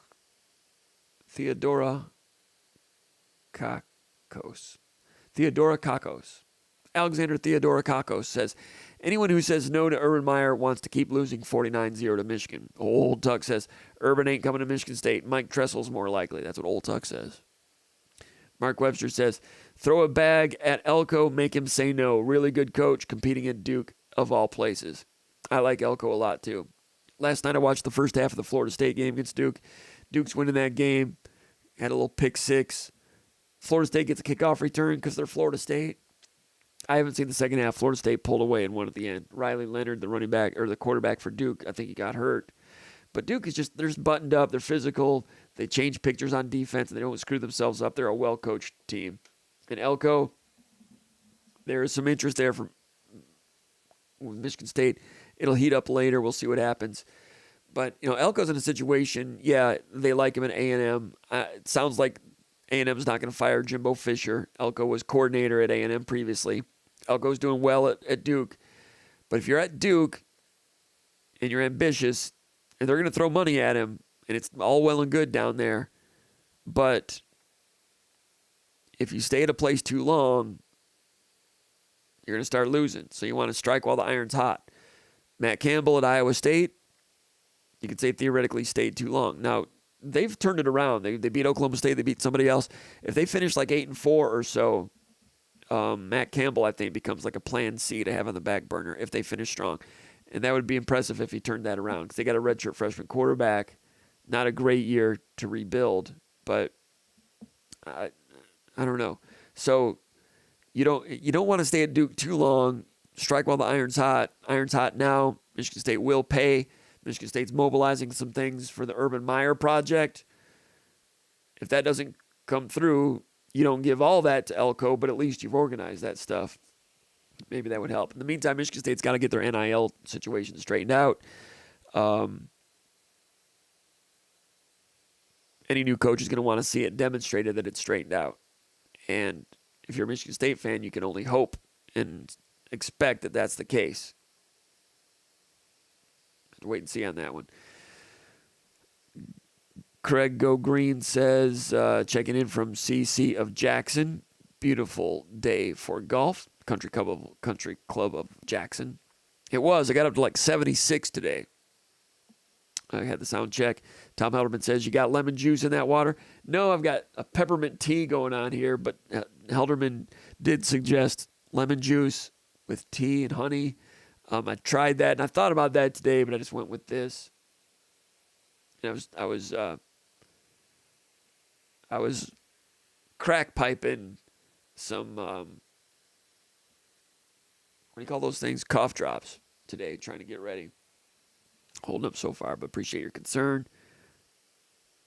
Doors Fan 91 says, hello, Jim, and Spartans all over the world.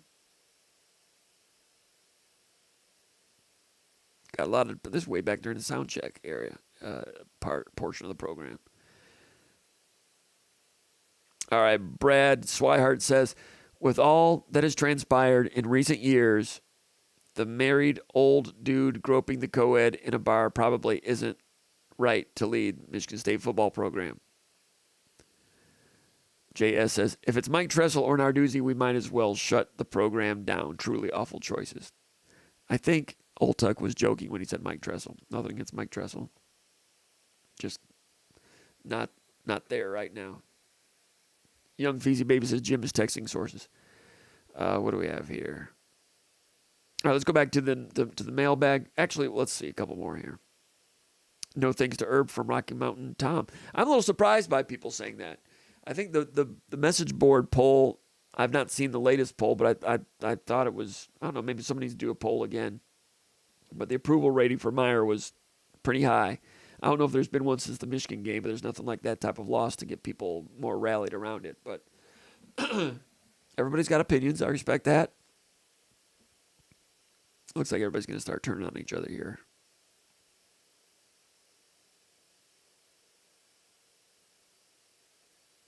Brian Tanis is fired up about Sam Levitt. Appreciate Noah Sprunger letting people know you can still join SpartanMag today for just $1. I didn't know that $1 thing was still going on. Thanks, Noah. And thanks for posting that link. I didn't know that the $1 deal was still going on, so that's good. We'd love to have you as a SpartanMag.com subscriber. $1 for a month.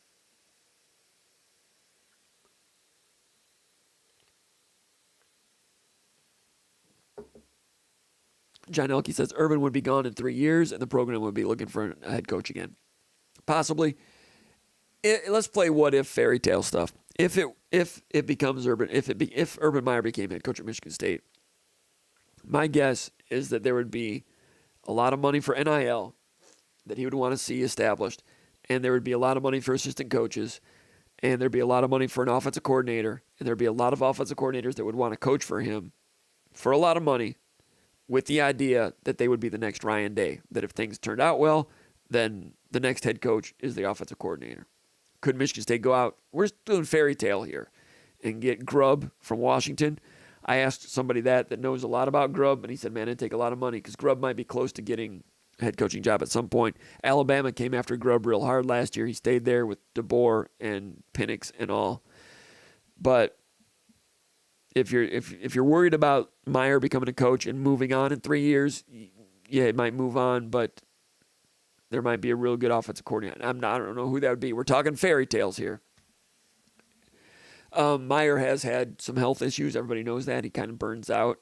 He's the same age that Steve Spurrier was when Spurrier took over at South Carolina. And Spurrier had lost a lot of his secret sauce with the fun and gun because when he was doing the fun and gun in Florida, there weren't many teams in the country that were doing it quite like he was doing it. Then he went to NFL. By the time he came back to South Carolina, his passing offense was not as transcendent as it had been when he was with the Gators.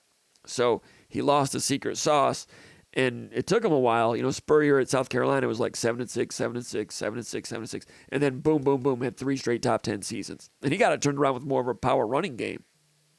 And then he kind of had a shaky last year. Clemson was climbing, and he retired. But same age, similar situation. But Spurrier has not had the health situations that that Urban has had. Old Tuck says, Tommy Herman could be a candidate. Don't count out Paulie Grubb either. Tom Herman, where's he? Florida International now? I think he's 500. Does he need a little more time to prove himself? After things did not go well at Texas. Lane Kiffin went down to what? Florida Atlantic, had a couple good seasons, then he got scooped back up into the SEC at Ole Miss. Herman trying to do the same.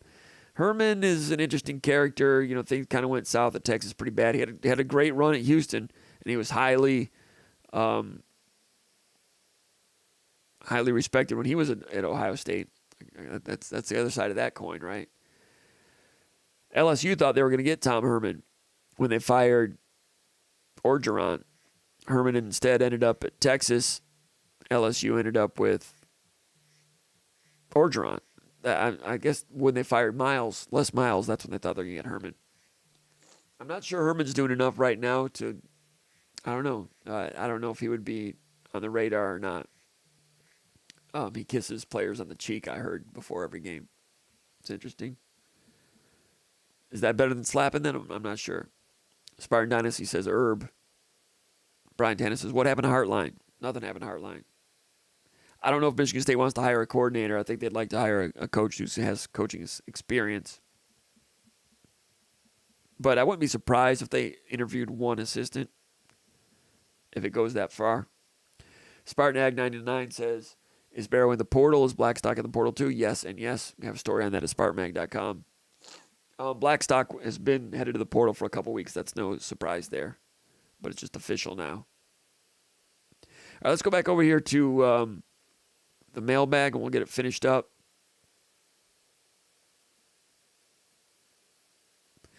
Question 18, Lucas from Sodas. I don't know what Sodas is. He says, with Urban Meyer in mind as a standalone candidate, I've come to a 1A of Mike Elko and a close 1B of Jonathan Smith, though his lack of Midwest ties still gives me pause. Lucas says, after that, it's the field, and I'm not overly impressed by any one candidate, if not one of the first three listed. Who are the rest of the candidates at this juncture, and in what order? So you're asking, like, besides Meyer, Smith, and Elko, who else is out there? That's the way it is. I mean, there were a lot of candidates that looked good in September based on what their record was last year or maybe at the beginning of September. And the more games you play, the more games you lose, and the more shine is lost. Jake Dickert at Washington State looked good when they beat Oregon State in September, and they've faltered, and the defense doesn't look that good. Whatever. I heard Washington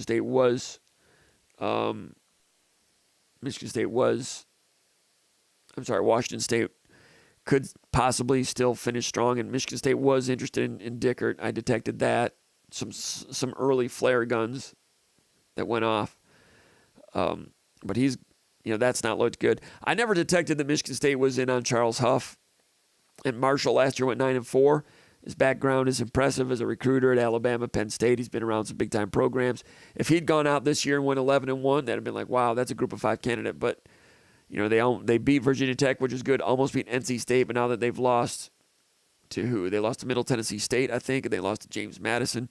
James Madison's good. They're undefeated, but the coach, Kurt Cignetti's like 63 years old. We went over this last week. A lot of the best Group of 5 programs have older coaches. Jamie Chadwell's an exception. He's at Liberty. He's at 8-0. They played tonight. I don't know if they won or not. But Chadwell looks good. A lot of people think he might be headed to Arkansas. Southern guy, guessing he might want to stay in the South. He's making $4 million a year at Liberty. He's doing well at Liberty. He can wait probably for a plum ACC or SEC job. Not sure that Michigan State would be high on his list.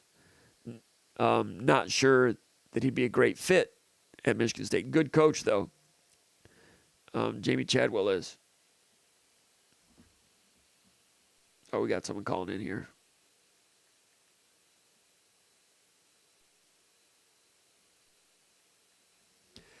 But you're asking about other candidates. We were talking, We talked last week about Jed Fish. I'll be interested in that Arizona versus Oregon State game. I mean, Oregon State's number 12 in the country. They might be at number 11 by now. I've not checked the top 25 this week. But Oregon State and Arizona is going to be an interesting game. Arizona, the way they demolished Washington State, the way they were able to hang with Washington, the way they were able to hang with USC triple overtime in year number 3.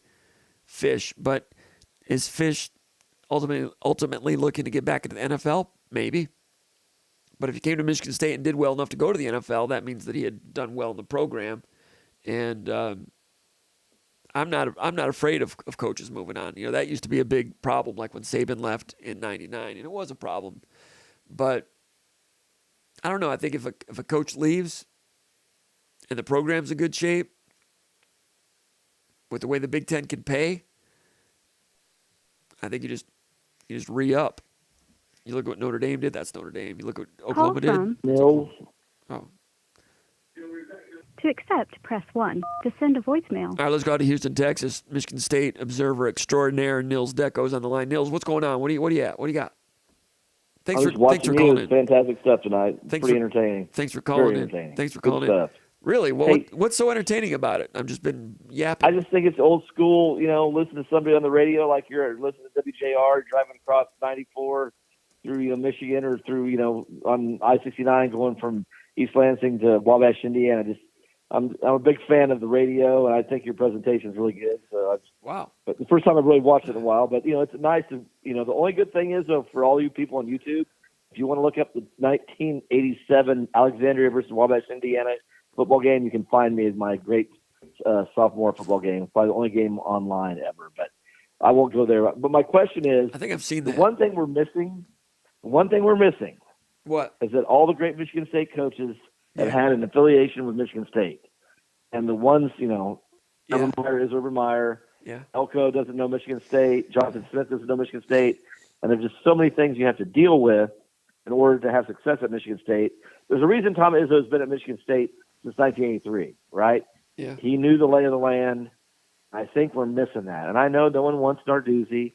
Mike Tressel's kind of, yes and no. But there's got to be somebody out there that has an affiliation with Michigan State from before that can understand what it needs to be done to take the next step. I've been really thinking about that over the last week, right? And Narduzzi, yes, his record is not what you need, but Mark D'Antonio was 19-17 when he got the Michigan State job. Saban was 9-2 at Toledo. George Perlich had never coached, at the collegiate level. I mean, as a head coach. But those are, if you think about it, those are the three best Michigan State coaches we've had over the last probably 30 years. Yeah. And I think we're missing that. There's too many people you have to understand. If Urban Meyer takes the job, that's one thing. The rest of these people, do they know what they're getting into? It's a great question. And no, they don't. And it would be ideal if you had someone who had that Michigan State knowledge. That was the reason D'Antonio did well. And that's one of the big reasons they liked him, to know the climate, know the lay of the land, know how to do the recruiting in the Ohio area, all those things. That was a big help for D'Antonio. And he was such an organizational master and just had this presidential disposition about him that just kept people working and kept people neat and tidy and improving and, happy to redshirt. Attrition was so low. Players did not want to leave the program. He was a good man, and the players saw that. And it was just, he did far better at Michigan State than he did at Cincinnati. Now, maybe over the course of time, he would have been real good at Cincinnati, but maybe not. He just happened to be a guy that could ride this bull. You know what I'm saying? So, But it's not like any other. So, when you think about Michigan State, it's not like any other program because you do have those people over there in Ann Arbor, which, is a program that they are what they are. They're in the situation they're in. They've won more games than probably, any collegiate football program out there. So you have that, kind of presence that kind of affects you negatively, but it is what it is. But you're going to have to deal with it. The good coaches can do it. But I just think there's got to be somebody that has been in the MAC, but do they know Michigan State? I think Urban Meyer understands Michigan State from being around collegiate, college football for the last, 30 years. But who's someone else like that, right? I think, Paul Chris. I know Paul Chris is not sexy, but there's a guy that, shouldn't have gotten fired. He's Barry Alvarez. They built an amazing program there at Wisconsin. They know how to run the football. Now, who's that person? I'm not saying that Paul Chryst knows Michigan State, but he knows the Midwest. Like Brett Bielema, he's about to get ran out of Illinois. But is there somebody else out there we're not thinking about, right? Elko coached at Bowling Green. Is that close enough for you? I mean, and I like the fact that he coached at Notre Dame, but does he understand what he's getting into in terms of Michigan State? That's my concern. Jonathan Smith is not going to understand Michigan State. Like Matt Dorsey says, he hasn't been east of the Snake River. I mean, only Evel Knievel could do what he did. But, if you look at that's an issue. I mean, John L. Smith was a Washington State, Idaho State, or Idaho, Vandal, Utah State guy. I mean, they don't understand the Midwest. I mean, is there somebody at South Dakota? Is there somebody Kleeman at Kansas State? Once again, what they did at TCU last week, they won 41-3. Does Michigan State circle back to him? They reached out. It's my understanding that he was on the initial reach out part, and it didn't sound like there was interest there. Do they circle back? Good question. Kleiman has done good things at Kansas State. There's people at Iowa that think that Kleiman's waiting for the Iowa job. I don't know. Doors Fan 91 says PJ Fleck should be on Michigan State's top 5. He's just prickly though. The problem is PJ Fleck is like Urban Meyer, but he's prickly and doesn't have the skins on the wall. That's the issue there. He knows the state. He knows the state. He does, but he just. If you watched him in that Iowa game the other night, I mean, I watched the other day. I had a wager on that game, and Cooper DeJean did not fair catch that. But that won't go there.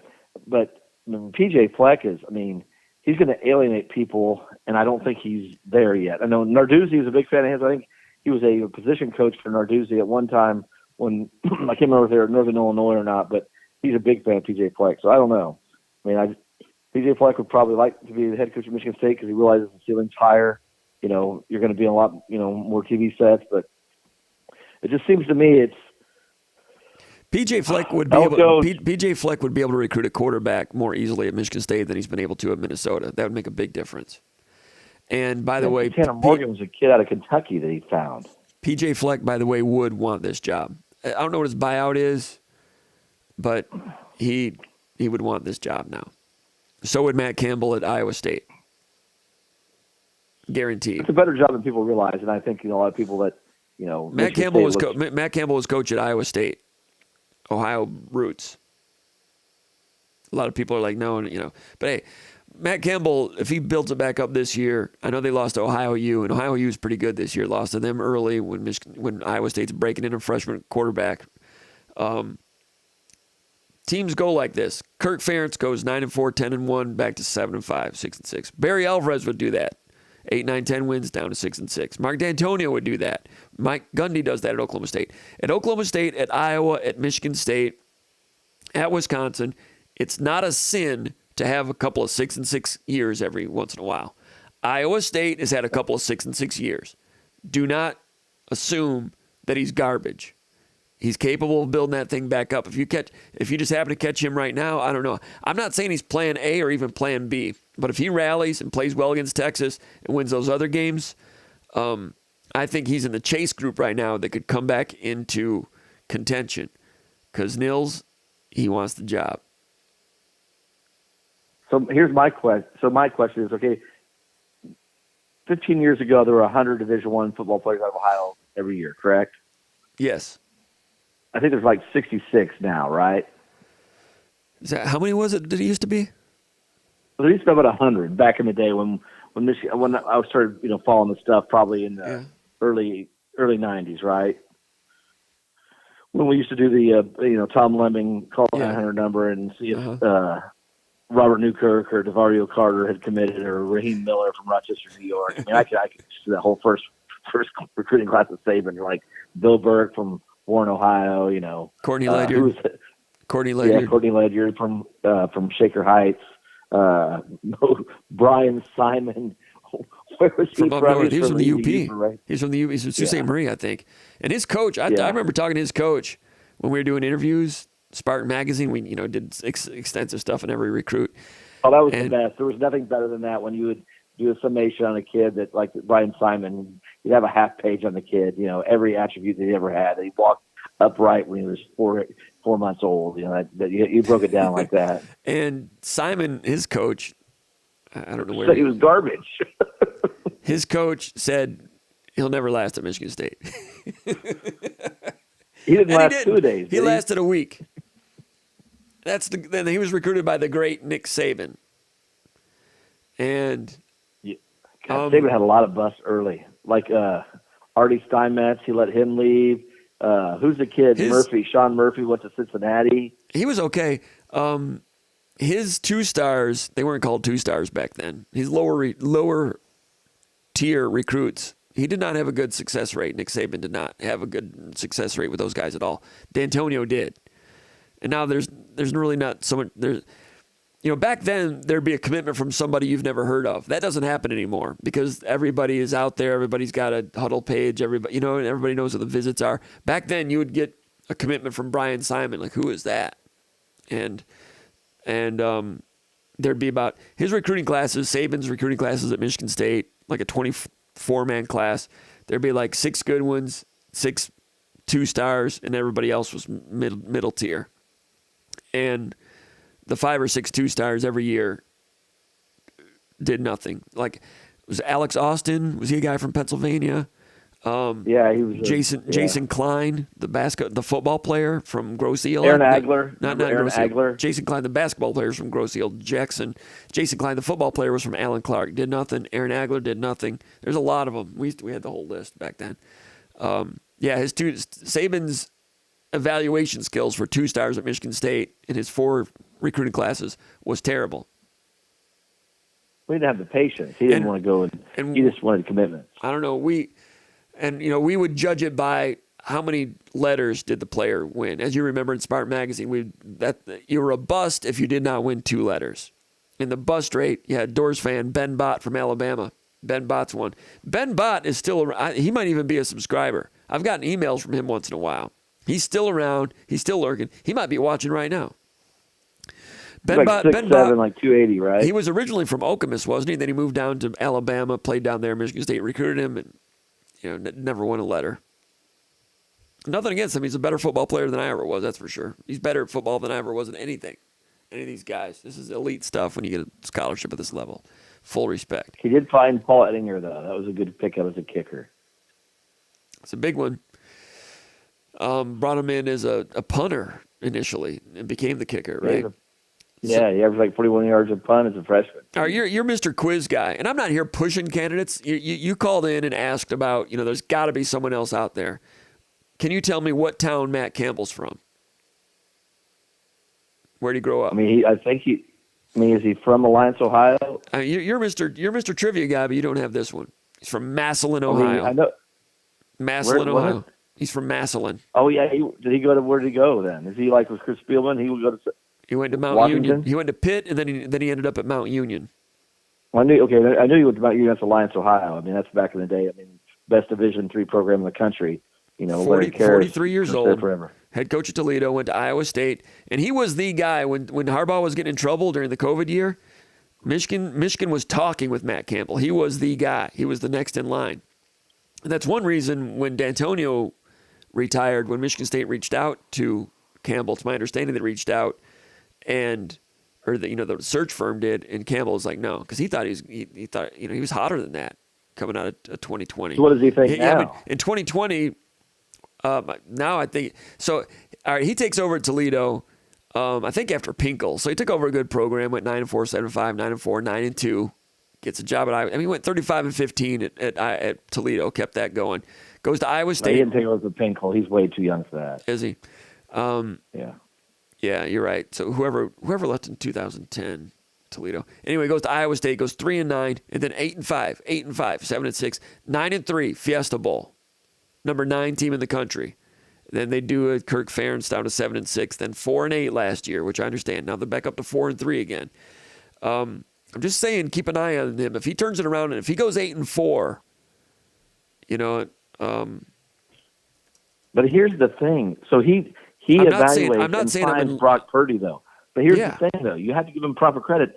So the quarterback that's quarterbacking for the freaking Niners that no one wanted, last guy drafted, that's the guy that he kind of, attached himself to, right? All Hitched right, his so wagon to. this weekend they're playing. Go ahead. I'm sorry. But this, he could evaluate. There's a running back he got out of Tampa a couple years ago. It was just legitimate. Like, they go down there and evaluate. And I think still that's so valuable, and that's the thing that Tucker and this staff, they're not great at. I thought the initial D'Antonio staff was as good as there was about evaluating and finding football players. I think Narduzzi, when he was an assistant, was probably the best in the country at that. He'd go in there and go to Stowe, Ohio, go Stowe Jesuit, and have, Connor Cook throw balls to him because he's looking for somebody else. All of a sudden, he's like, hey, this is my quarterback. You know what I mean? And, Shalik Calhoun out of New Jersey. I always thought that Narduzzi was the best assistant. He was up there with D'Antonio and Saban. I think those three dudes as assistants are the best evaluators and recruiters Michigan State's had in the last 30 years. Narduzzi, among coordinators, Narduzzi's the best recruiter they ever had here that I know of, except for maybe when Saban was coordinator for Perlis. And Narduzzi recruited for the entire defense because they were his guys, and he wanted to make sure. And he would get offensive players. He'd get offensive players. And he got Connor Cook. He recruited Connor Cook, the best. Arguably the best winning percentage quarterback Michigan State's ever had. So you got to give him credit for that. But he understood. You got to recruit Lake Erie, and there's just so many dudes. Like, how the fact. So the best podcast in the world has two brothers from Cleveland Heights, and that. How are they not in East Lansing? Like, someone should have gotten that one right. Are you talking about the Kelseys? Yes. How does that happen? There's still players coming out of Ohio. The idea that Ohio high school football, the death of Ohio high school football has been greatly exaggerated. Now, a lot of those guys, when they come out of high school, a lot of them have already hit their ceiling because they've been developed so well at some of those great high school football programs, and they do not have the talent that they used to. I understand that. But you can't. You have to scour Ohio. You have to have, like D'Antonio did. If you're Michigan State, you have to have a part of Ohio to every member of your coaching staff, and they go down there in May and every month, evaluation months. Even if there's not a player, they check into those high schools so that when a Le'Veon Bell comes around, Curtis Drummond comes around, then you get clued in on it a little bit. And Gulfport Madison has two professional football players from Columbus, and they both end up in East Lansing. They played 15 years between the two of them. And there are two stars between the two of them. And I'm not saying that you do that solely, but it's a prerequisite that if you're at Michigan State, you have to carpet bomb Ohio.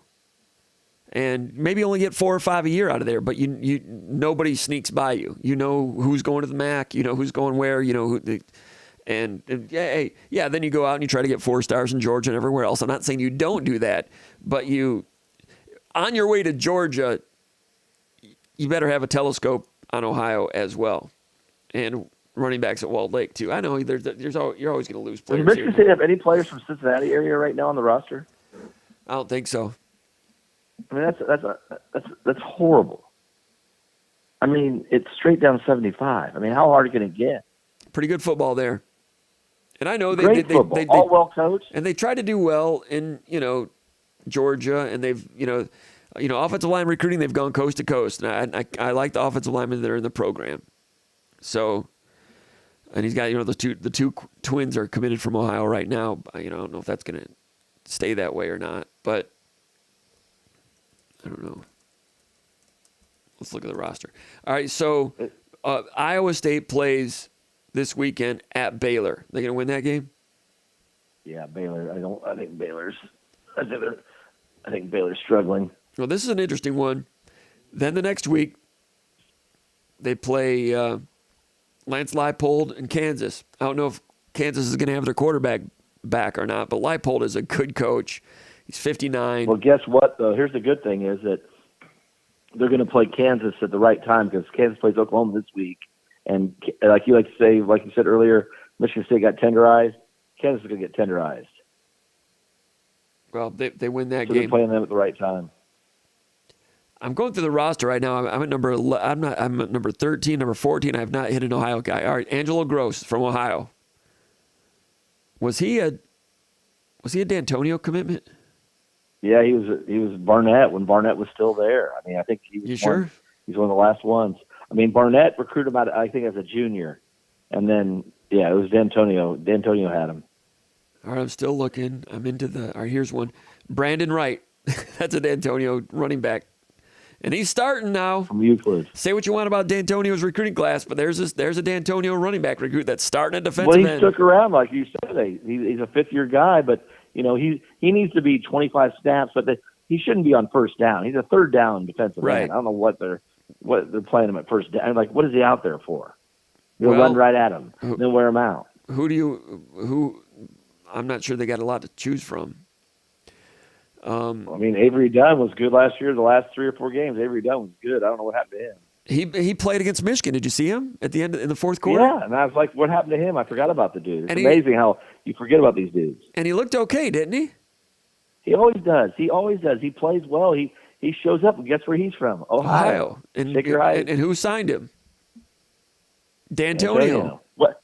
Has any word on Petrowski? Has Petrowski done anything in Wisconsin? No, I watched the Wisconsin game against somebody when I was doing a pre-snap read, probably Rutgers. I really watched the Rutgers-Wisconsin game, and he got out there for a couple of snaps, stand-up defensive end. He's not getting many snaps, no.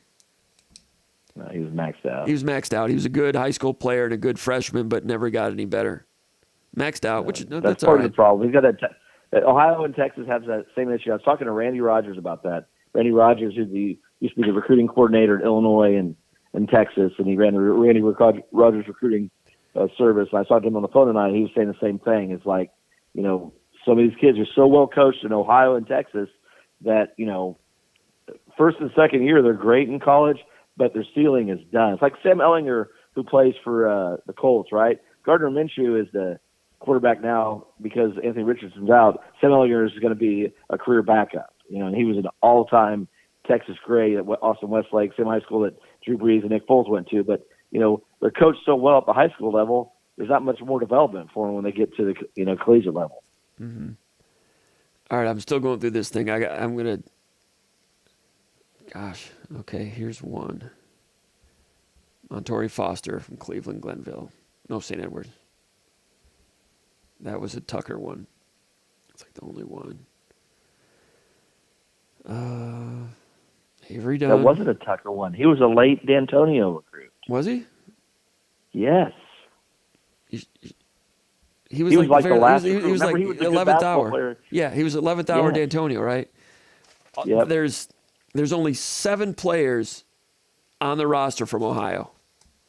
Okay, that's 20% of what it should be. And you know what? They might go 2-10. You fill in the That's blank. the issue. That's where the fundamentals you are. fill in the damn blank on that. All right, and here are the 7. One of them is the walk-on punter, Michael O'Shaughnessy, right? Okay, bring him in. The other 6, Angelo Gross, Mansfield, Ohio. Who recruited him? D'Antonio. Brandon Wright, Euclid, Ohio. I'm not saying he's great, but he's still on the team. He's still logging. But I mean, he's still starting, punching in. He's starting. Nick Samac, Manor, Ohio. J.D. Duplain, Strongsville, Ohio. Who recruited him? D'Antonio. Nick Samac. Who recruited him? D'Antonio. I'm not saying they're great, but they're punching in. Montori Foster, Cleveland St. Ed's. D'Antonio recruited him at the 11th hour, right? Yep. And Because he's the one where he didn't play football until his senior year. He's a great basketball player. Remember? And yes, and Avery Dunn from Shaker Heights. That's it. 6 of them. 6 Ohio scholarship guys on the team, and they're still. That's embarrassing. And they're all That's playing. embarrassing. And D'Antonio recruited all of them. Tucker doesn't have one Ohio kid on this roster. That's the issue. And a guy from Cleveland, Ohio, is like, you don't appreciate where you're from. You know, you got. And people are like, oh, there's no more players in Ohio. You need to go to the Sun Belt and get 4 stars, and you need to go to the portal. They're going to go 2-10, people. Maybe not, but you can't do that at Michigan State. You can't do that at Michigan State and expect to win. You got to. I'm not saying you exclusively have to recruit Ohio, but you can't ignore it. They ignored it. Well, and that's part of the that's part of recruiting the position. And Harlan Barnett, when he was hired and he did his first radio show, he says, I don't really agree with that. I'm more of a regional guy like we used to do with D'Antonio. Even Harlan Barnett would agree with me on this. They did it wrong. I mean, did it wrong. They got a ton of transfers that aren't doing anything. I don't know. Well, the thing is, though, if you're from Ohio, what do you love? Football. I mean, you're a team guy. Exactly. 100%. And, you know, Maverick Hansen is like an Ohio guy, by the way. I wasn't proud of that personal foul at the end of that game. That was not good. All right, so Iowa State. I didn't even see it, though. Yeah, he hit the running back. They faked it to the running back, and the quarterback kept it. The quarterback handed it off outside zone, and the quarterback didn't have the ball, and Maverick Hansen was stunting around, and the quarterback didn't have the ball, and he rocked him. It was bad. It was not good. Not good. All right. So Iowa State, if they beat Baylor, they're 5-3. They beat Kansas, they're 6-3. At BYU, they might not win that game. That's a tough one, right? BYU's kind of up and down, but that's gonna be tough. They can beat them. BYU's horrible. They're down. They 44-16. They're awful right now. They don't have a quarterback. And then they play Texas at home. Iowa State's beaten Texas 3 of the last 4 years, right? Well, guess what about Texas? Their quarterbacks. Quentin Ewers is probably done for the year. Malik Murphy, the backup, is hurt, and they're thinking about Peyton Manning's nephew. Everything's setting up for Iowa State to be 8-4, 9-3. Then they go at Kansas State to wrap it up. If Iowa State is 9-3, he's in the chase group right now, and he's out of the picture. If somehow Matt Campbell gets to 9-3, then he's the next guy. Massillon, Ohio, Toledo head coach formerly, 43 years old.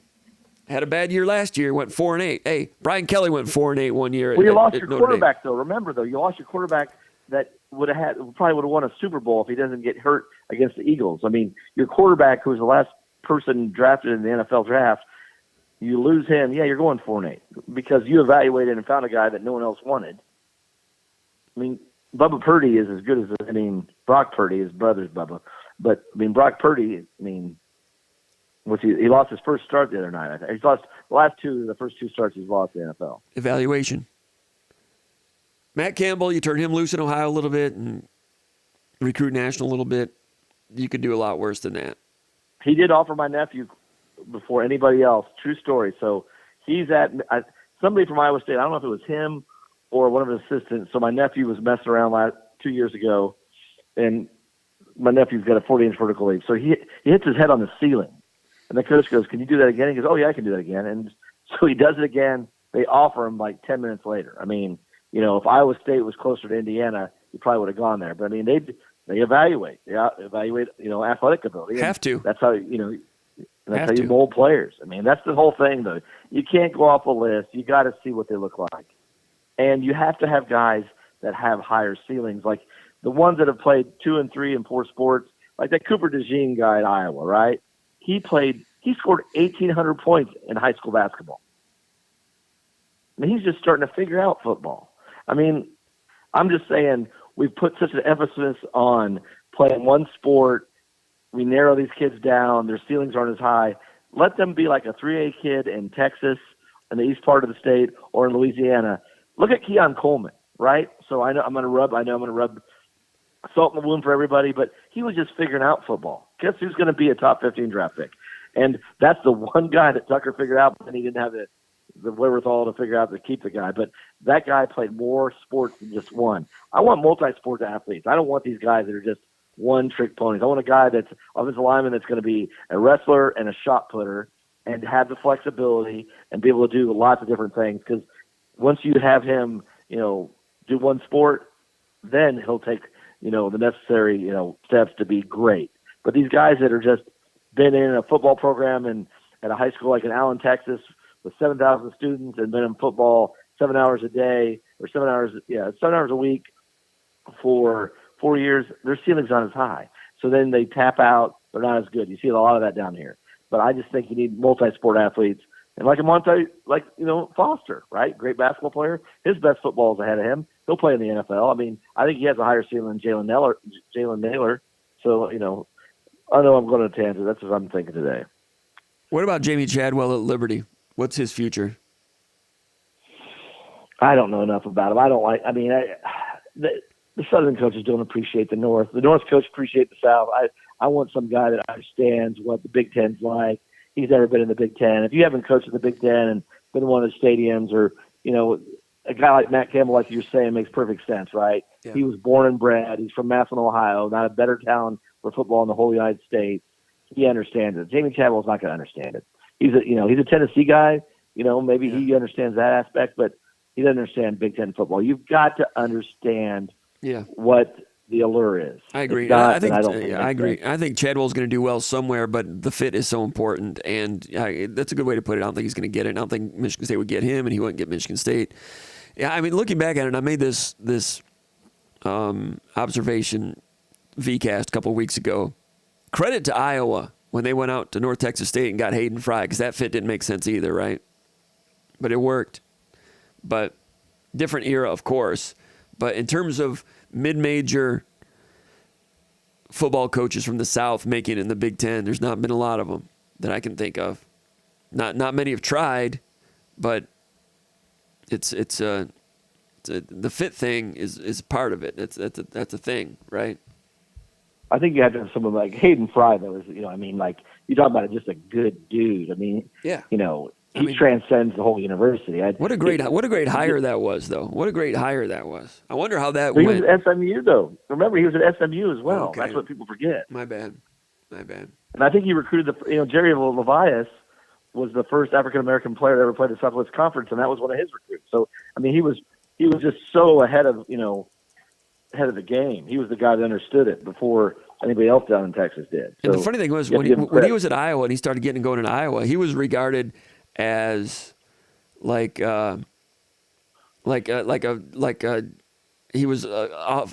was aggressive offensively. Remember the tight end that would stand up, but they were more of a downfield. They were more. They were ball control, run offense, but they had the pass game going more so than the other Big Ten teams did, with the exception of Illinois. They were aggressive. Together. They were offensively innovative. If you can imagine that, he was at SMU and he had a losing record. He was 49-66 at SMU in like 12 years. Then he goes to North Texas State and has 4 good years. 7-4, 7-4, 10-1, 9-2, 40-23. Iowa, come on up. At Iowa, he goes 5-6, 4-7, and then boom, it changed in year number 3. 8-4, 8-4, 9-3, 8-4, 10-2, 9-3, 10-3, 6-4-3, 5-6, 8-4, 10-1, 5-7, 6-6, 5-5, 8-4, 9-3. Even Hayden Fry went up and down, up and down. Going down is not a bad thing for some of these coaches. D'Antonio would have down years. Izzo has down years. Gundy has down years. Alvarez had down years. Ferentz has down years. Matt Campbell's had a couple of down years. Doesn't mean you throw him out with the trash. 100%. But go back and look at Hayden Fry's coaching staff when Bob Stoops was with GA, and he had Bill Snyder, Barry Alvarez. I mean, he might have had the best coaching staff that ever lived. Dan McCarney. I mean, go look at that. I think Kirk Ferentz was on there. Ferentz, yeah. It's ridiculous, that staff that he had. I mean, everyone forgets Bob Stoops is a Hayden Fry guy. Bill Snyder, Barry Alvarez. I mean, you talk about just understanding and letting people do what they do. The key is getting the right guy and then them getting the best assistance. I don't think that Mel Tucker did that. I think D'Antonio did a great job early on with that. Everyone complains about Rochar, but Rochar ended up being an offensive line coach of the NFL with the best offensive line. Maybe he wasn't a great offensive coordinator, but he was a good offensive line coach from the get-go. I just think you hire the best head coach and they hire the best assistants and let them do their deal, make sure they're recruiting, and they coach them up. This last guy we had, I don't think he did a great job of that. And that he didn't know enough people. He didn't the track record, he didn't know these guys, like he should have. And so he put people in positions that weren't ready to be in that position, in my opinion. Right. And these coaches, they coach and they lose and they take on losses and they run themselves out of the hunt because your resume is what you've done lately, like it or not, So these resumes are still being written. Maybe he'll go 6-6, and his resume will remain questionable with 3 straight questionable years. His resume is still being written. What about Jason Candle at Toledo? 7-1, got a big win last week against Miami, Ohio. He's the best coach in the MAC. He's been the best coach for a while. I mean, the guy Albin at Ohio U is a very good coach too, but he's 59. You know, he was a Solich guy for a long time. That's the thing about Group of 5. There's a lot of Group of 5 coaches that are good, but they're 60, which is an interesting place to land. If you're 63 and you're a good coach like Signetti at James Madison, you're just coaching ball. He's getting a West Virginia job anyways, though. He's getting that West Virginia job probably at 62 years old. Yeah, his dad was a long time coach there. Yeah, and he's a Saban guy. His dad was his dad coach at like California, Pennsylvania, or Indiana, Pennsylvania, one of those. Indiana, Pennsylvania, exactly. Yep, 100%. Yeah. So, and Saban, you know, he's a Saban. He was on, I think, Saban's original staff at Alabama, I think. What if Jason Candle goes 11-1? Does that move anybody's Well, he's needle? getting paid $1 million, right? He's getting paid $1 million. Toledo pays the coach $1 million. Yeah, I mean, but they're not like the rest of the MAC. You know what I mean? No, I mean, I guess. I mean, he's Candle. He took over for Campbell. Jason Candle did went like 9-4. So I mean, yeah, who's the better coach? We got to figure out, right? Candle. We got to figure out. Okay. He took over for Campbell, went 9-4, 11-3, and then he dipped down to 7-6, 6-6, went 4-2 during the COVID year, and then 7-6, and then back up to 9-5 last year. If he goes 11-1 this year, then you've done it twice. You know, he recruits Detroit, recruits Ohio. The guy at South Florida in the future is just not, the timing's not right. Goshen, or the guy from Golish, yeah. That's a guy, he's from Ohio, but he's 4-4. It's year number 1. He was coordinator at Tennessee. He was recruiting coordinator at Iowa State, recruiting coordinator at Toledo. I mean, Ohio guy. Is he from Westerville or something? I don't know, but he's Ohio through and through. He's at South Florida now, so he's going to start getting some Florida contacts. In the future, that guy's going to coach in the Big Ten and do well. Or he's one to keep an eye on. I mean, we could talk about can't miss coaches over the years that eventually just dried up and went away. Remember when Jim Leonard was the can't miss guy? Yeah, where's he now? He is. He's an analyst for Bielema at Illinois, because that's who he played for. That's not working out very well for him. You know, he was interim coach at Wisconsin last year when what's his name was fired. Oh yeah, they thought he was getting the job. He went 3-3, didn't get the job. So they bring in Fickle. What about bringing Fickle to Michigan State when bring Tressel back as coordinator? I'm not interested in that. All right. I think we're going to call it tonight. Appreciate everybody that posted. Let me see here. I got a couple more questions I need to get to. But Nils, I'll let you go. I appreciate you calling in. You brought a lot to the program tonight, in my opinion. Thanks for calling in, man. We'll talk to you later. You take care. You. There he goes. All right. We're about ready to wrap it up. I don't know if I can. What just happened? All right, let me check the mailbag for a couple more questions. All right, that was a question we're talking about. With Urban Meyer in mind, you know, he was asking who are the rest of the candidates. I mentioned Jason Candle, Matt Campbell, Jed Fish, Jamie Chadwell. You know, last week people were talking about Mike Yursich at Penn State. I've been asking around about him a little bit. Offensive coordinator, didn't have a very good week. Stock's down, didn't have a very good week on offense against Ohio State. But, you know, Charles Huff, the shine wears off. He's, 4-4 now? That shine wears off. The more you coach, the more the shine wears off. Therefore, I mean, if you're coaching, you're going to start losing. If you're coaching, you're going to start losing. At some point, doesn't mean you're bad, and it doesn't mean Matt Campbell's bad. I'm not saying he's great. I'm not saying he's a savior. I'm just saying, you know, people that were like, no way, just wait and see. Question 18, Michael from Alpena. I like Alpena. Good people up there. He says the weather is changing, and that should mean we need an update on the Great Lakes era, the Great Lakes power rankings. He says Lake Michigan is fantastic during the summer, but Lake Huron brings the beautiful, frigid, cold air that graces us during the fall and winter months.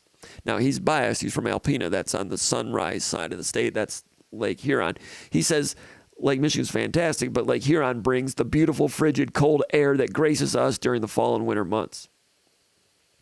Why do you think that Lake Huron brings the frigid cold weather that graces us during the fall and winter months? Doesn't Lake Michigan have something to do with that too? And the weather goes from west to east. Maybe you're being facetious. I don't know. But Lake Huron, underrated Great Lake. It held on to number one spot on our Great Lakes power rankings for 252 weeks. And it might make a move again. You know, I don't know. I might get up there a little bit. I might have to do some surveillance, see if there's any changes coming up. I tell you what, Lake Superior made a run. When I went up there, hung out in Grand Marais a little bit, hung out there where the Two-Hearted River goes into Lake Superior, hung out around there a little bit. Lake Superior made a real strong push. And in the last Great Lakes rankings, I think I had Lake Superior still number 3, but man, they made a push for number 2. Nothing against Lake Huron, almost dropped them down to number 3, but that's another story. Question. Brock from Davison, he says, Jim, you've been covering Michigan State football for a long time. Is this the worst you've seen the football program in all your years? Any stories you can share from the past that you couldn't share then that you can share now? Stories? No, I mean, I can't think of anything right now. Probably something could come up. But I did not cover the team when Muddy Waters went downhill. I was here 3 years. Some of those teams with Derek Hughes were not bad. They were still competitive here and there. That's what I'm saying. I mean, they might end up going 2-10. I don't know. I don't know if they keep the wheels on. I give credit to them. But, I mean, you're asking, have I ever seen it this bad? Yeah, you know, at the end of the Bobby Williams era when there's a drug problem going on and, you know, they're getting blown out by everybody. This team hasn't been getting blown out by everybody. They should have beat Iowa. They should have beat Rutgers. I'm not saying Iowa and Rutgers are good, but they're both 6-2. If you're competing with Iowa and Rutgers, you're not a terrible football team at all. Now they could still go ahead and lose all these games and end up that way, and it doesn't take much to go from 6-6 to 2-10, losing 4 more games. I remember when Lou Tepper was coach at Illinois. You know, you learn as you go through with these things, just what you witness. And Illinois had been pretty good. The previous coach, was it Makovic was the previous coach? So Lou Tepper becomes head coach, interim, or the elevate from within. Had a decent year 1 year. And then, boom, they went 0-11. I was like, holy crap. You can be a decent team and just be good enough to lose every single week. He was fired. You know, at the end of the Aiden Fry thing, the first year of Kirk Ferentz, you know, they had some slow guys and stuff, but boom. You're not terrible, but you're good enough to lose every single week, which I guess is the definition of a bad team. But it's not a short fall to go from 5-7 to what we're seeing this year. Mark Webster's right. 2016 was bad. Michigan State went 3-9. Yeah, that team was not competitive in a lot of games. That was bad, and there was dissension in the ranks in that team. People not getting along. And you know what? You asked about questions or things that, stories that I could share from the past that people that I couldn't share then. It's not that I couldn't share then. But 2016, one of the things that divided that locker room was the presidential election. And I'm not taking sides on that, but you had Trump people and you had Hillary Clinton people in the locker room. And it was discussed and it was a thing. That was one of a handful of things that messed with that team. All right. Urban in Columbus, he says, Jim, what do you think comes of this whole Michigan situation? Man, I don't know, because it's unprecedented. You know, I mean, that's some blatant, brazen attempts to gain an edge on game day, and it's a major operation. And if they show that Michigan paid for his expenses, that makes it even worse. But the fact that he's in the ear of those coordinators, that's bad. People talking like it's not that bad of a thing. It's bad. It's bad enough they tried to hide it, and it's important enough that they funded it and put a lot of man hours into it. I don't know what they're going to do. I mean, also, like I said earlier, it's not like a recruiting violation thing that takes several years to try to talk to people, to get information, and there's still gray area, and he said, she said. I mean, this is going to be cut and dry. There's video surveillance, there's video evidence, there's a paper trail. They shouldn't need to investigate this for 5 years.